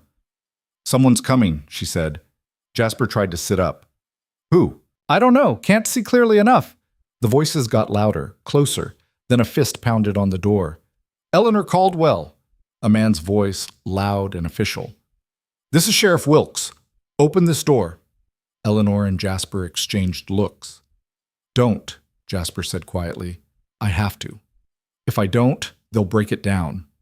Eleanor, but she was already crossing to the door, unbarring it, pulling it open. Sheriff Wilkes stood on the other side, flanked by 3 men Eleanor recognized from town, Samuel Trotter and 2 of his mining friends, all of them armed, all of them looking at her like she was something dangerous. Miss Caldwell, Wilkes said, voice flat, you're alive. Disappointed? Surprised. We expected to find your frozen corpse. Sorry to disappoint. Eleanor didn't move from the doorway. What do you want? We're here for Jasper Kane. Why? Because he's wanted for questioning in connection with the deaths of 2 trappers last fall, and because we have reason to believe you're being held against your will. Eleanor stared at him. You can't be serious. Dead serious. Wilkes's hand rested on his gun belt, casual but unmistakable. Now, step aside. No. Miss Caldwell. I said no. Eleanor planted her feet. Jasper Kane hasn't done anything wrong, and I'm not being held against my will. I came here to save his life, and I'm not leaving until he's strong enough to travel. That's not your decision to make. The hell it isn't. I'm a medical professional, and he's my patient. You want to take him, you'll have to go through me. Samuel Trotter laughed. That won't take much. Eleanor's jaw tightened. Try it and find out. Wilkes held up a hand. Nobody's going through anybody. Miss Caldwell, be reasonable. We rode all the way up here in the cold to make sure you were safe. Now we're asking you to step aside and let us do our job. Your job is to protect people, not haul innocent men out of their homes based on rumors. It's not rumors. 2 men disappeared last October. Both were last seen heading into this territory, and Jasper Kane has a history of violence. What history? Eleanor demanded. Wilkes's expression didn't change. He killed a man in Silver Ridge, beat him to death in the street. The words hung in the air like smoke. Eleanor felt ice spread through her chest. She turned, looked back at Jasper. He was sitting up on the cot now, face pale but composed, and he didn't deny it. "Is that true?" she asked. Jasper met her eyes. "Yes." "See?" Wilkes said. "Now step aside." But Eleanor didn't move. She looked at Jasper, really looked at him, and saw not guilt but grief. Old grief, worn smooth by years of carrying it. "Why?" she asked him. "He killed my family." Jasper's voice was flat, dead. "The man in Silver Ridge. He started the fire that burned down my house. Did it for insurance money, thought the building was empty. When he found out Sarah and Lily died, he tried to run. I caught him." "And you beat him to death?" "Yes." Eleanor turned back to Wilkes. "Sounds like justice to me." "That's not how the law works. The law didn't do a damn thing for his family, so he took care of it himself. And he'll answer for that," Wilkes said. "Now for the last time, step aside." "No." Wilkes's patience was wearing thin. "Miss Caldwell, I'm trying to be civil here." "Civil?" Eleanor's voice rose. "You let me ride into a blizzard thinking I'd die. You stood in that street and laughed. And now you come up here pretending you care about my safety? You don't care about me. You never did. You just want an excuse to drag him down that mountain. He's a murderer. He's a man who lost everything and did what he had to do." "That's not the same thing." "The law says it is." "Then the law is wrong."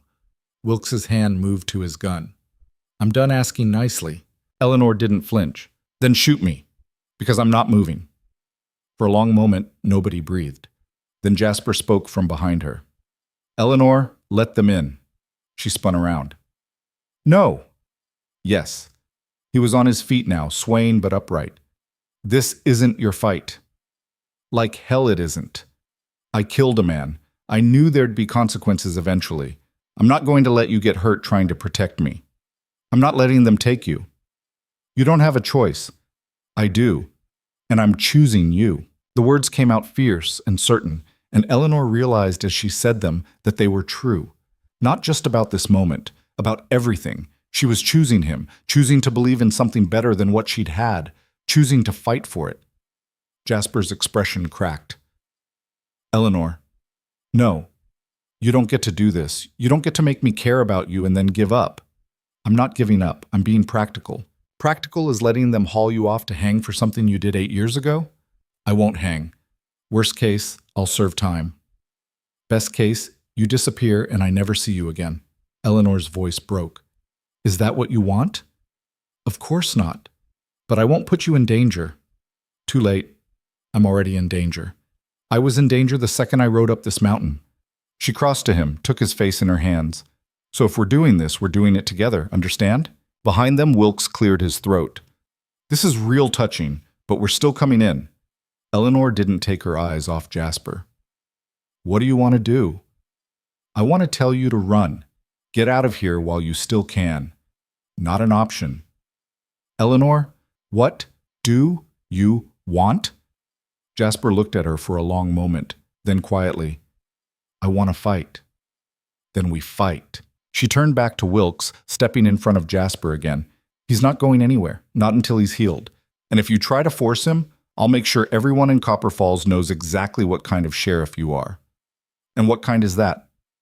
"The kind who abandons women to die in blizzards and harasses innocent men based on 8-year-old crimes that were already settled."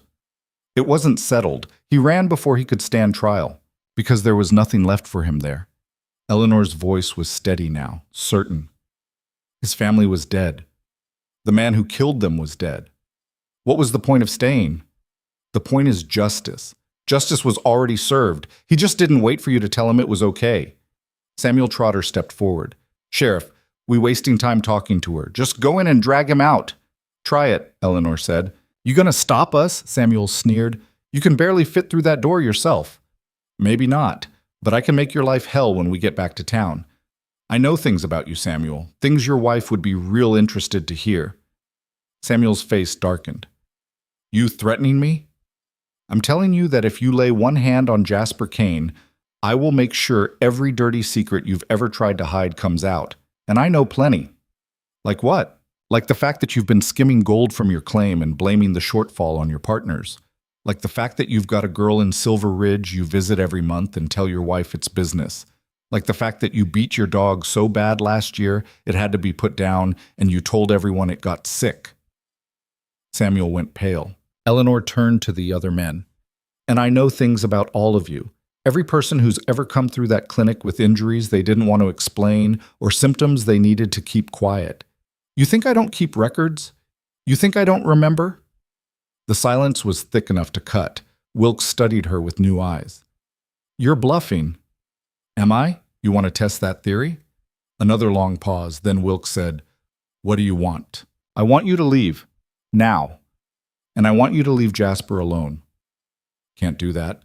He's wanted for something that happened 8 years ago in another territory. You don't have jurisdiction. And even if you did, you don't have proof he did anything to those trappers. You just have rumors and convenience. The disappearances could be explained 100 different ways. Men die in the mountains all the time.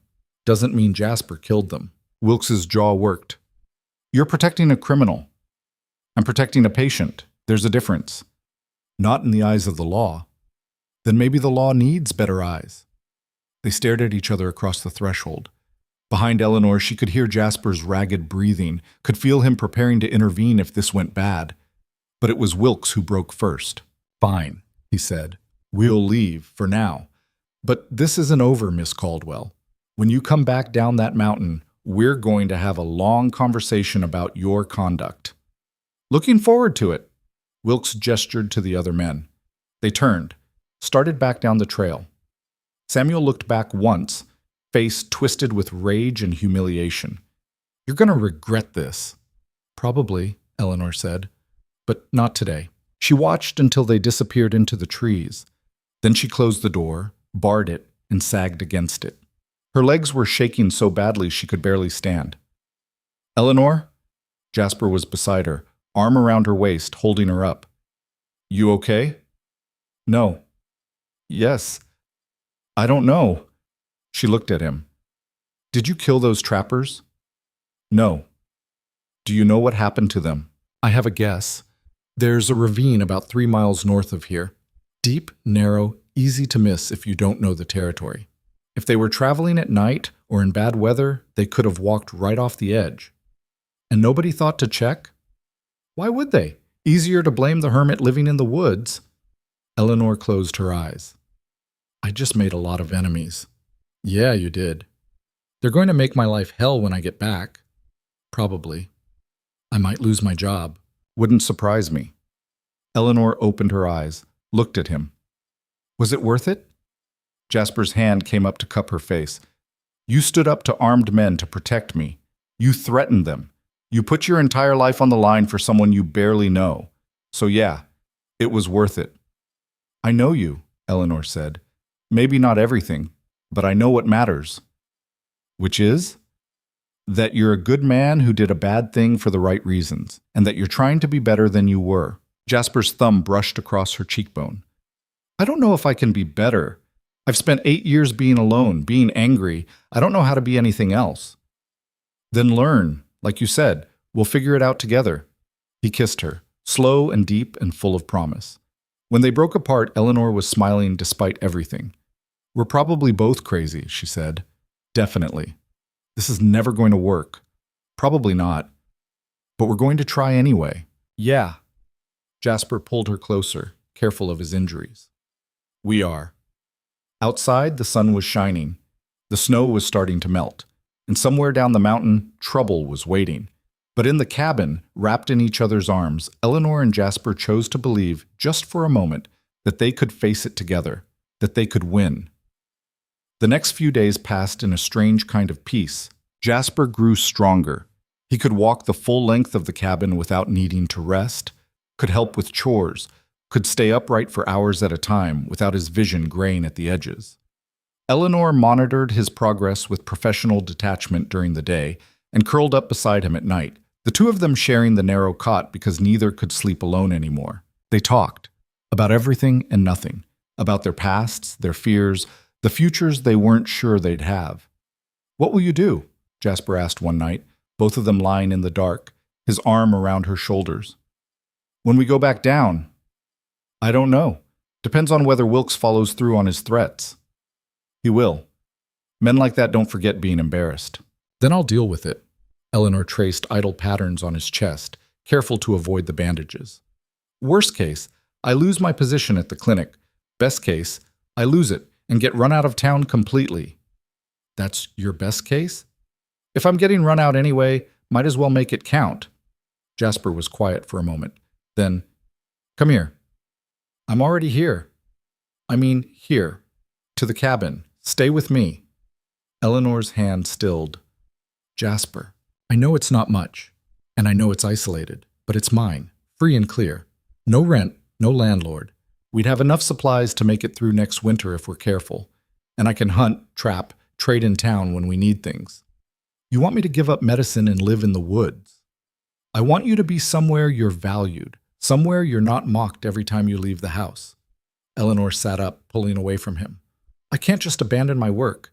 People need me. People treat you like garbage. Not all of them. Some of them, the ones who are really desperate, they appreciate what I do. And that's enough for you? Scraps of appreciation from people who only tolerate you because they have no other choice? The words stung because they were true. Eleanor stood, started pacing. It's not about appreciation. It's about making a difference, about using my skills to save lives. You can save lives here. People in these mountains get hurt all the time. Trappers, hunters, prospectors. You could help them. That's not the same as having a real practice. Why not? Because, Eleanor struggled for words. Because it's giving up. It's letting them win. I've spent my whole life being told I don't belong, that I should hide away somewhere out of sight. And if I come here, if I isolate myself in these mountains, that's exactly what I'd be doing. Jasper got up, moved to her. Or you'd be choosing to build a life on your own terms instead of theirs. It's not that simple. Why not? Because I don't want to be hidden away like I'm something shameful. I want to walk down a street and have people see me as a person, not as... Her voice cracked. Not as a joke. Then we'll go somewhere else, somewhere new. Start over where nobody knows either of us. Running away doesn't solve anything. Neither does staying somewhere you're miserable. Eleanor turned to face him. I'm not miserable. She stopped. Tried again. I'm useful. And that's something. Useful isn't the same as happy. Maybe happy is too much to ask for. It's not. Jasper took her hands. Eleanor, you deserve to be happy. You deserve to wake up every morning and not have to fight for basic human decency. You deserve a life that doesn't require you to be grateful for crumbs. And you think hiding in the woods is that life? I think being with someone who sees you, really sees you, is that life, wherever it happens to be.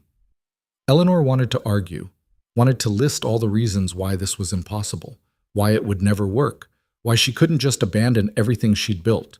But the truth was, she hadn't built anything. She'd survived, that was all. And maybe survival wasn't enough anymore. I need time, she said finally, to think, to figure out what I want. Okay.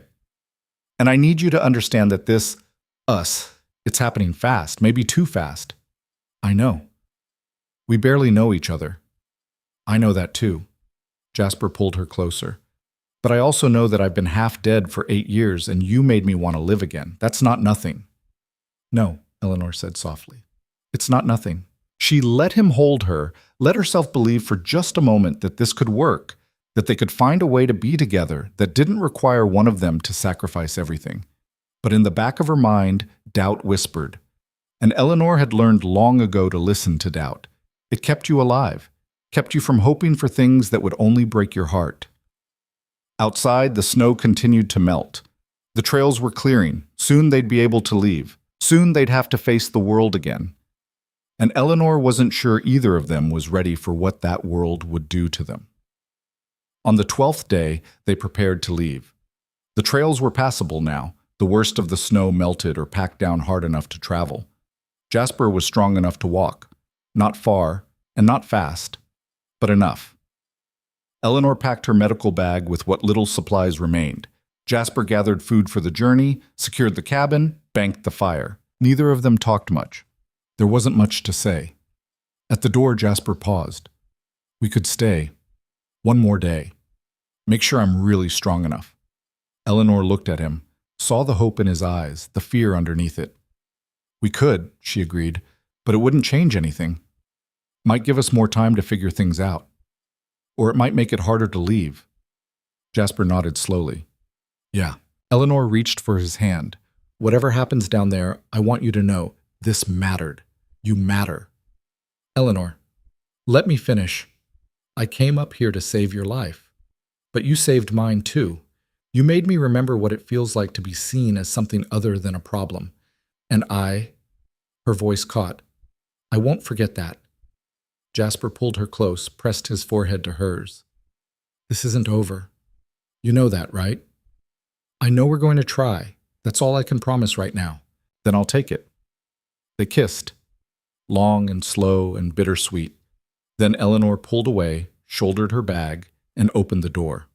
The world outside was blindingly bright, the sun reflecting off snow and ice until everything was white and sharp and cold. They started down the mountain. The journey took hours. Jasper moved slowly, his strength already flagging halfway down. Eleanor stayed close, ready to catch him if he stumbled. But he didn't stumble, just kept putting one foot in front of the other, jaw set with determination. By the time Copper Falls came into view, smoke rising from chimneys, the muddy main street cutting through the center, the sun was low on the horizon. They stopped at the edge of town. You ready? Jasper asked. Eleanor looked at the buildings, the people moving between them, the life she'd left behind almost 2 weeks ago. No, she said honestly, but I don't think I'll ever be ready, so we might as well get it over with. They walked into town together. Every head turned, every conversation stopped. Eleanor kept her eyes forward, kept walking, acutely aware of Jasper beside her and the weight of every stare. They made it as far as the clinic before Sheriff Wilkes stepped into their path. Miss Caldwell, he said, Mr. Kane, we need to talk. Not now, Eleanor said. My patient needs rest. Your patient is under arrest. On what charges? Suspicion of murder, obstruction of justice. Take your pick. Jasper's hand tightened on Eleanor's arm. Don't. But Eleanor stepped forward, putting herself between Wilkes and Jasper for the second time in as many weeks. You want him? She said, voice carrying across the street. Then you'll have to go through me. Again. Wilkes's expression hardened. I was hoping you'd be reasonable. Reasonable went out the window when you left me to die in a blizzard. You chose to ride out. And you chose to let me. So here we are. The crowd was growing now, people spilling out of buildings, gathering to watch. Eleanor raised her voice. Sheriff Wilkes wants to arrest Jasper Kane for murder, for crimes he didn't commit, for disappearances that have nothing to do with him. Because it's easier to blame a hermit than to admit you don't know what happened. That's not true, Wilkes said. Isn't it? Have you investigated those disappearances? Have you searched for the bodies? Have you talked to anyone who actually saw anything? Or did you just decide it was Jasper because he's convenient? Wilkes's jaw tightened. The law. The law requires evidence. Do you have any? Silence. Eleanor turned to this crowd. He doesn't. Because there isn't any. Jasper Kane is guilty of one thing, wanting to be left alone. And apparently in this town, that's crime enough. He killed a man in Silver Ridge, someone shouted. Yes, he did. A man who murdered his wife and daughter and got away with it. And if any of you had lost your families the same way, you'd have done the same thing. Murmurs rippled through the crowd. Not agreement, exactly, but not disagreement either. Eleanor pressed her advantage. I rode into a blizzard to save this man's life. I stayed with him for almost 2 weeks while he fought off infection that should have killed him. I know him. And I'm telling you, he's not a murderer. He's just a man who's been grieving for 8 years and trying to survive. That's real touching, Wilkes said, but it doesn't change anything. Then what will? What do you need to leave him alone? I need him to stand trial for what he did in Silver Ridge. That was 8 years ago. Law doesn't have a statute of limitations on murder. Eleanor looked at Jasper. He was watching her with an expression she couldn't read. Then he stepped forward. She's right, he said. About most of it, anyway. I didn't kill those trappers. But I did kill that man in Silver Ridge. And I knew eventually I'd have to answer for it. Jasper, don't... Eleanor started. Eleanor, it's okay. He looked at Wilkes. I'll go with you. I'll stand trial. But you leave Eleanor out of this. She didn't do anything except save my life. Can't do that. She obstructed justice. How? By being a nurse? By doing her job? By hiding you from the law? I wasn't hiding, Jasper said. I was dying. There's a difference. Wilkes considered this. Then, slowly, he nodded. Fine. You come quietly. I'll drop any charges against Miss Caldwell. No, Eleanor said. No, that's not... But Jasper was already holding out his wrists for the irons.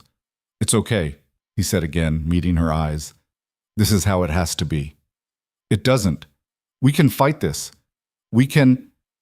Eleanor, his voice was gentle. Let me do this. The irons clicked shut around his wrists. Eleanor felt something break inside her chest, something she'd only just started to repair. But Jasper smiled, small and sad, but real. Thank you, he said, for everything. Then Wilkes was leading him away, down the street toward the jail, and Eleanor was standing alone in the middle of town with everyone staring and no idea what to do next. She'd saved his life, and now she was going to lose him anyway. The unfairness of it hit her like a physical blow, but Eleanor Caldwell had spent her whole life being hit by unfair things, and she was done taking it lying down. Eleanor stood in the street long after they took him away, watching the door of the jail like if she stared hard enough she could will it to open again. The crowd dispersed slowly, people drifting back to their lives, conversations starting up again. A few looked at her with something that might have been pity. Most just looked uncomfortable, like they'd witnessed something they'd rather forget. Mrs. Hendricks walked past without making eye contact. Samuel Trotter made sure Eleanor saw him spit on the ground near her feet. Doc Pruitt appeared in the doorway of the clinic, his expression unreadable. You should come inside, Eleanor. I'm fine out here. You're making a scene. Good. Maybe people should be uncomfortable. Pruitt sighed, the sound heavy with something Eleanor couldn't quite identify. Come inside, we need to talk. Eleanor followed him into the clinic, her medical bag still weighing down her shoulder. The familiar smell hit her, carbolic acid and blood and the stale coffee Pruitt always had going. It should have felt like coming home. It felt like walking into a cage. Pruitt gestured to a chair. Eleanor didn't sit. You've put me in a difficult position, he said finally. I saved a man's life. That's what you hired me to do. I hired you to assist me with patients in town, not to ride off into blizzards on personal crusades. It wasn't personal. A man was dying. A man who's now in jail for murder. A man you apparently risked everything to protect. Pruitt leaned against his desk. The town council is calling for your dismissal. Eleanor had expected this. Still, hearing it out loud felt like a punch to the gut. On what grounds? Moral turpitude, conduct unbecoming. Take your pick. Half the town thinks you're sleeping with Jasper Kane. The other half thinks you've lost your mind. And what do you think? Pruitt was quiet for a long moment. I think you're the best nurse I've ever worked with. I think you care about your patients more than anyone I've ever met. And I think you just threw away your entire career for a man you barely know. I know him well enough. Do you? Because from where I'm standing, it looks like you got caught up in something you didn't understand. Went up that mountain to prove something and came back with feelings you're confusing for... He stopped himself. For what? Eleanor's voice was sharp. Say it. For love. The word hung between them. You don't think I know the difference? Eleanor asked. I think you've been starving for basic human kindness for so long that the first person who showed you any made you forget yourself. Eleanor's hands clenched into fists. That's not what happened. Then what did happen? She wanted to tell him.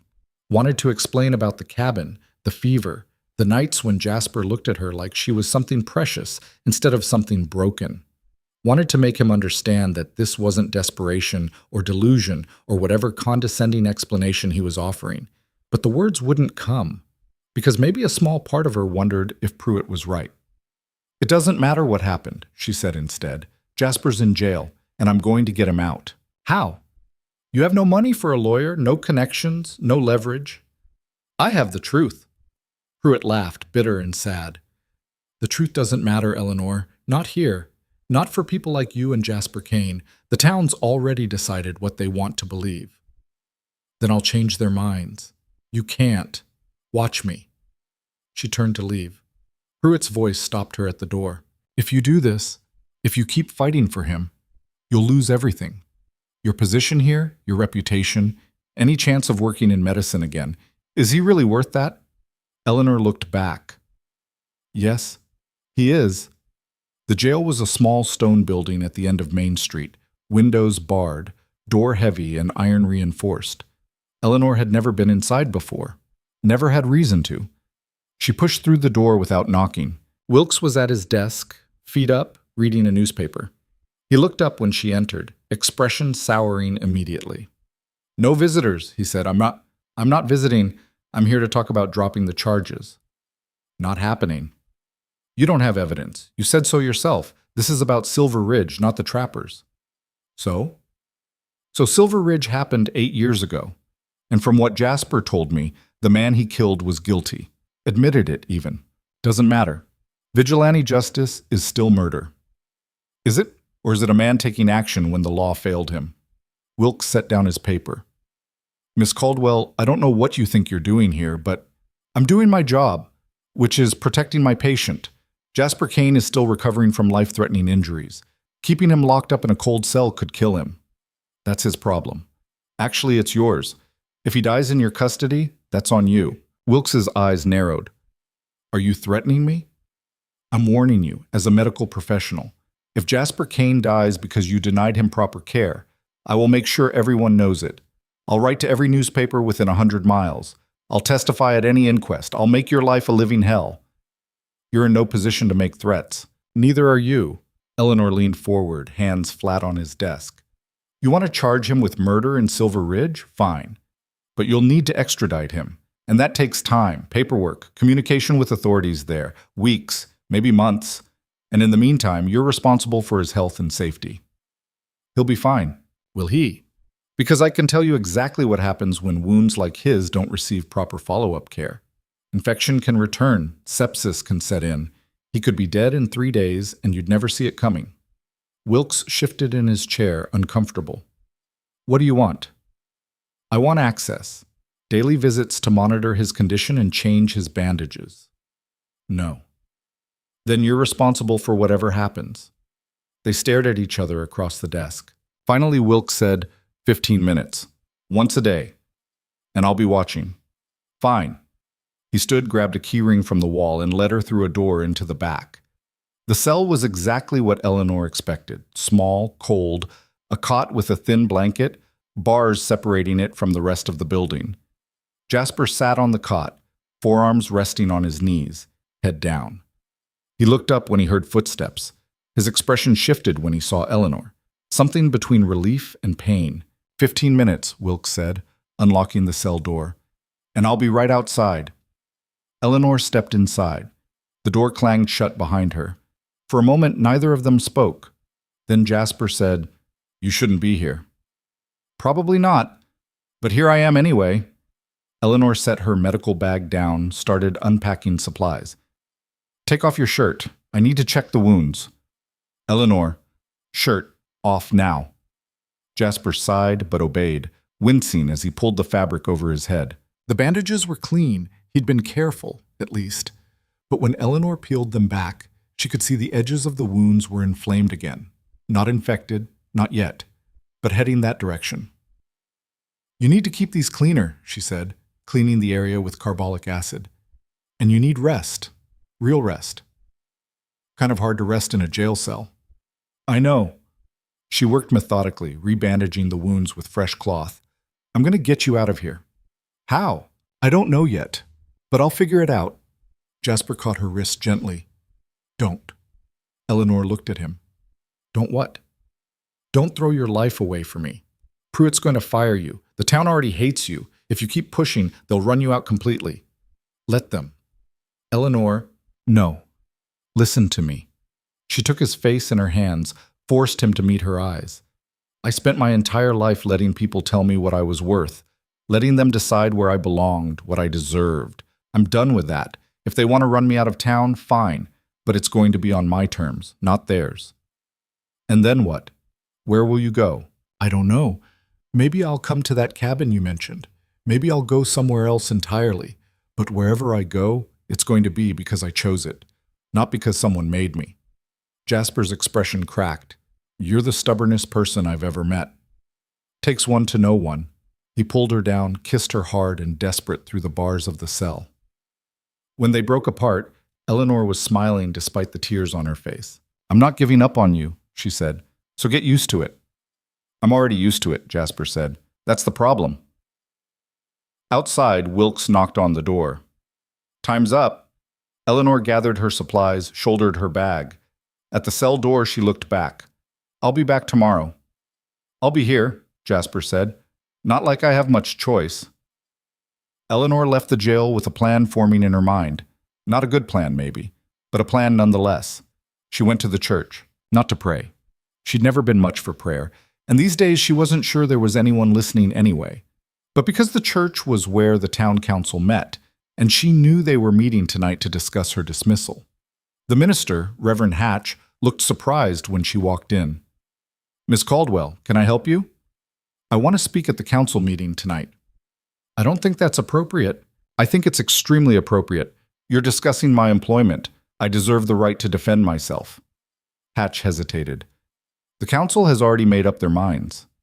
Then what's the harm in letting me speak? Another pause.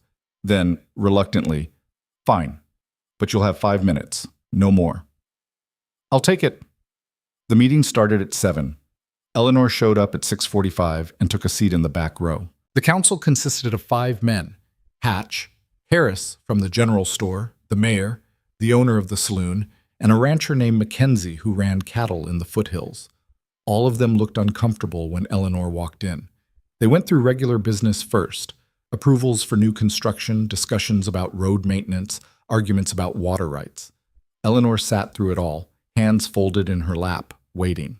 Finally, Hatch said, Last item, the matter of Miss Eleanor Caldwell's employment at the clinic. Harris cleared his throat.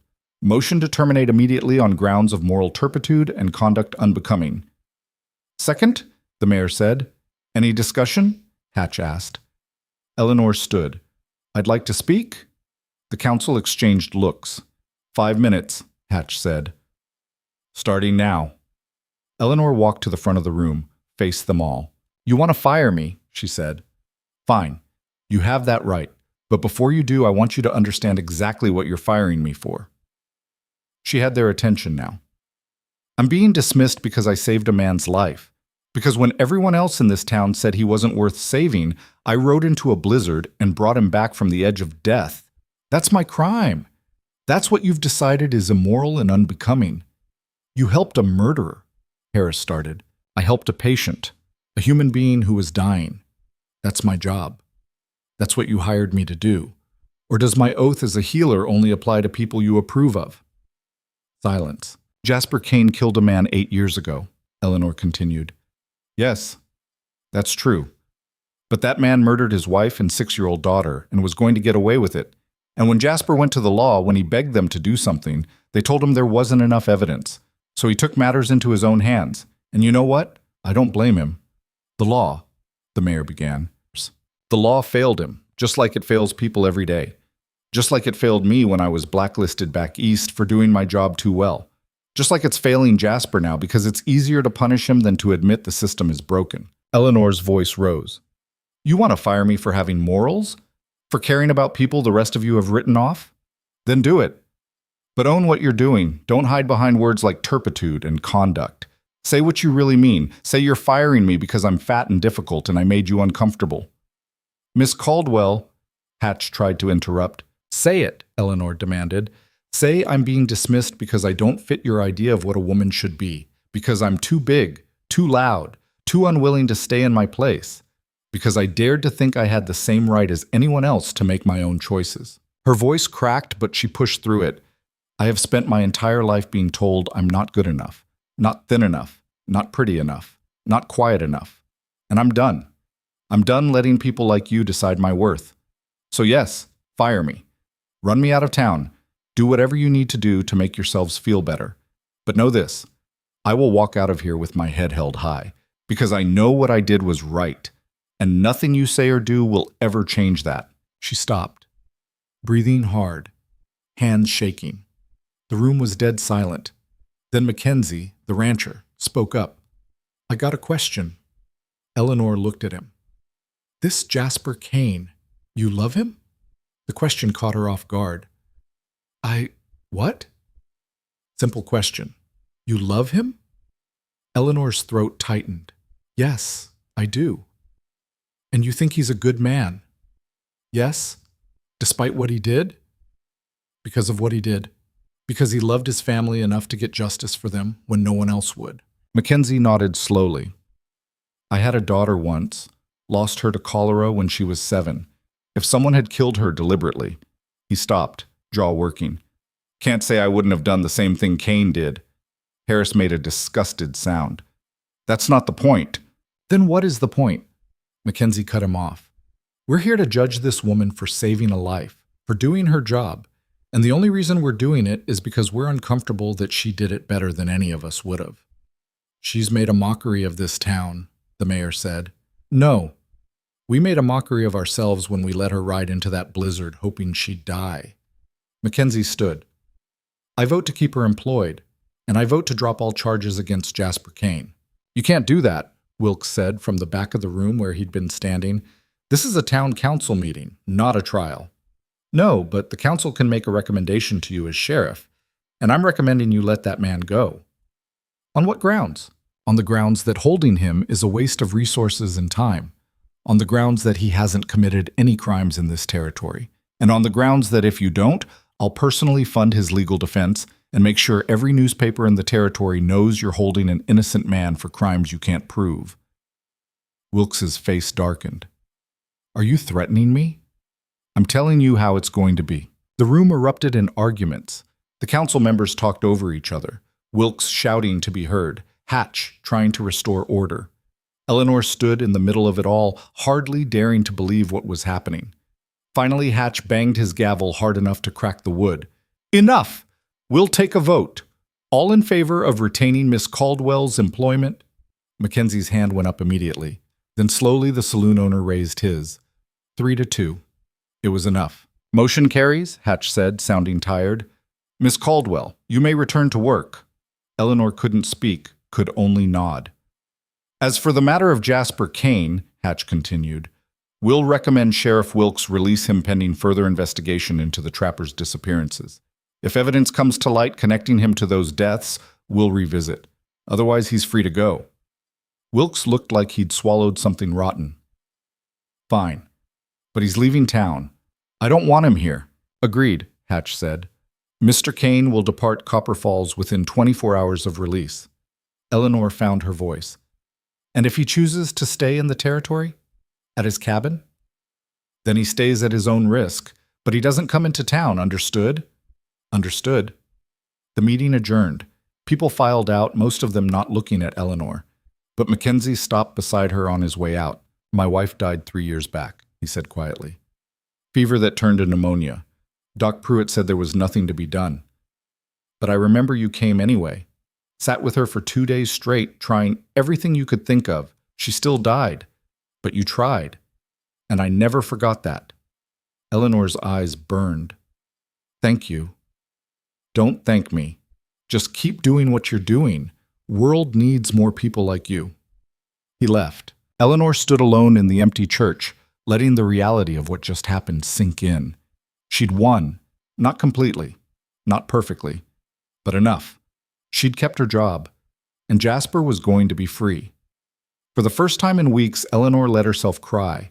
Not from sadness or fear, but from sheer overwhelming relief. She'd fought. And she'd won. Jasper was released the next morning. Eleanor was there when Wilkes opened the cell, when he handed Jasper his belongings and told him in no uncertain terms that he had until tomorrow to be gone. They walked out of the jail together into morning sunlight that felt like absolution. I can't believe that worked, Jasper said. Mackenzie came through. I didn't even know he... Eleanor stopped. I need to thank him. Later. Right now I just want to get out of this town. They walked to the edge of Copper Falls to where the trail started up into the mountains. Neither of them spoke until the buildings were behind them and trees surrounded them on all sides. Then Jasper stopped, turned to face her. Come with me, he said. Eleanor had been expecting this. Had been thinking about it all night. I can't, not yet. Why not? Because I just fought to keep my job. Because there are people here who need me. Because she took his hands. Because if I leave now, it proves them right. Proves I was just running away. And if you stay, then I prove I belong here. That I have value. That I'm not just someone who hides in the mountains. Jasper's jaw tightened. So this is it? We just say goodbye? No. This is me asking you to wait. Eleanor stepped closer. Give me 6 months. Let me show this town. Let me show myself that I can do this. That I can be a real healer here, not just someone they tolerate. And then what? Then I'll come to you, if you still want me. Jasper laughed, the sound rough. If I still want you? Eleanor, I'll want you until the day I die. Then 6 months, that's all I'm asking. He pulled her into his arms, held her like he was trying to memorize the feel of her. 6 months, he agreed. But I'm coming down once a week to make sure you're okay. Wilkes said, I don't care what Wilkes said. I'm not leaving you alone down here with people who hate you. I can take care of myself. I know you can, but you shouldn't have to. Eleanor pulled back enough to look at him. We're really doing this. Yeah, we are. It's crazy. Completely. It might not work. Probably won't. Eleanor smiled despite the tears on her face. But we're trying anyway. Because that's what we do, Jasper said. We try. Even when it's impossible. Especially when it's impossible. He kissed her one more time, long and slow and full of promise. Then he started up the trail back toward the cabin, back toward the life he'd built in isolation. But this time, Eleanor knew he wasn't alone, and neither was she. 6 months later, Eleanor walked into Doc Pruitt's office and set a letter on his desk. What's this? He asked. My resignation. Effective in 2 weeks. Pruitt looked at the letter, then at her. You're really going through with it. I am. The cabin in the mountains, with Jasper Kane. Yes. You'll be isolated, cut off. You'll give up everything you've built here. Eleanor smiled. I'm not giving up anything. I'm choosing something better. Better than medicine. Better than spending my life trying to prove myself to people who will never see my worth. She sat down across from him. These past 6 months, I've saved 17 lives, delivered 4 babies, set 3 broken bones, and treated more infections than I can count. And you know what? The town still treats me like I'm disposable, like I should be grateful they let me work here at all. Not everyone, enough of them. And I'm tired, Doc. I'm tired of fighting for basic human respect. I'm tired of being the joke. I'm tired of being alone. Pruitt was quiet for a moment. You won't be alone up there? No, I'll have Jasper, and I'll still practice medicine. There are trappers, hunters, prospectors all through those mountains. People who need help just as much as anyone in town. Maybe more, because they have no one else. And that's enough for you? Eleanor thought about the past 6 months, about Jasper writing down every week like clockwork, bringing supplies, staying for a few hours before heading back up, about the letters they'd written, the plans they'd made, the future they were building together, about the way he looked at her, not like she was too much, but like she was exactly enough. Yes, she said, it's more than enough. Pruitt signed the letter. You're making a mistake. Maybe, but it's my mistake to make. She stood, extended her hand. Thank you for giving me a chance when no one else would. Pruitt shook her hand. You were the best nurse I ever had. Don't forget that. I won't. Eleanor walked out of the clinic for the last time, into the spring sunshine, into a future that was uncertain and terrifying and hers. Jasper was waiting at the edge of town with 2 horses. Ready? He asked. Eleanor swung up into the saddle, settled her medical bag across her shoulders. Ready. They rode up into the mountains together, leaving Copper Falls behind. The cabin was exactly as Eleanor remembered it. Small, rough, isolated. But when they walked through the door, it didn't feel like a prison. It felt like home.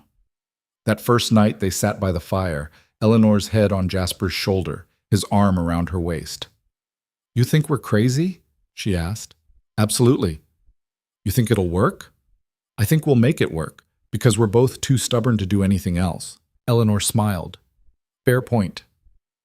Outside, the wind moved through the trees.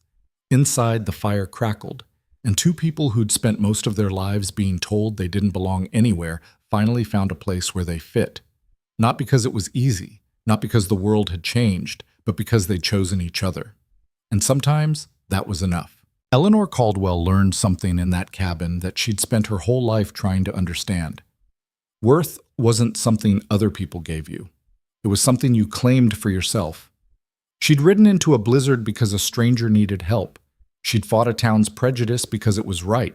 She'd chosen love over safety because some things were worth the risk. And in the end, she'd built a life that was hers, messy and imperfect and real. She helped people in those mountains. Trappers with broken bones, prospectors with infected wounds, families with sick children who had nowhere else to turn. She became known, not as the fat nurse from Copper Falls, but as the healer in the high country. The woman who would ride through any storm to save a life. And Jasper learned to live again. Not just survive, but live. He laughed. He built things. He carved toys for the children Eleanor delivered and furniture for the cabin they shared.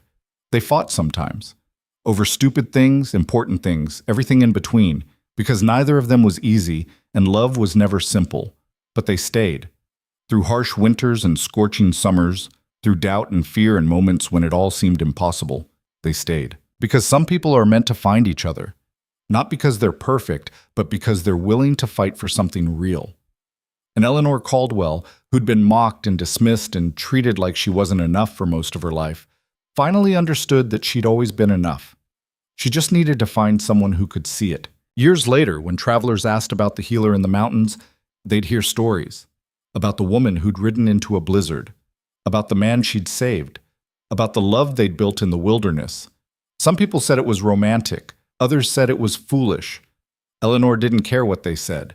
She'd learned long ago that other people's opinions didn't define her. Only her choices did. And she'd chosen well.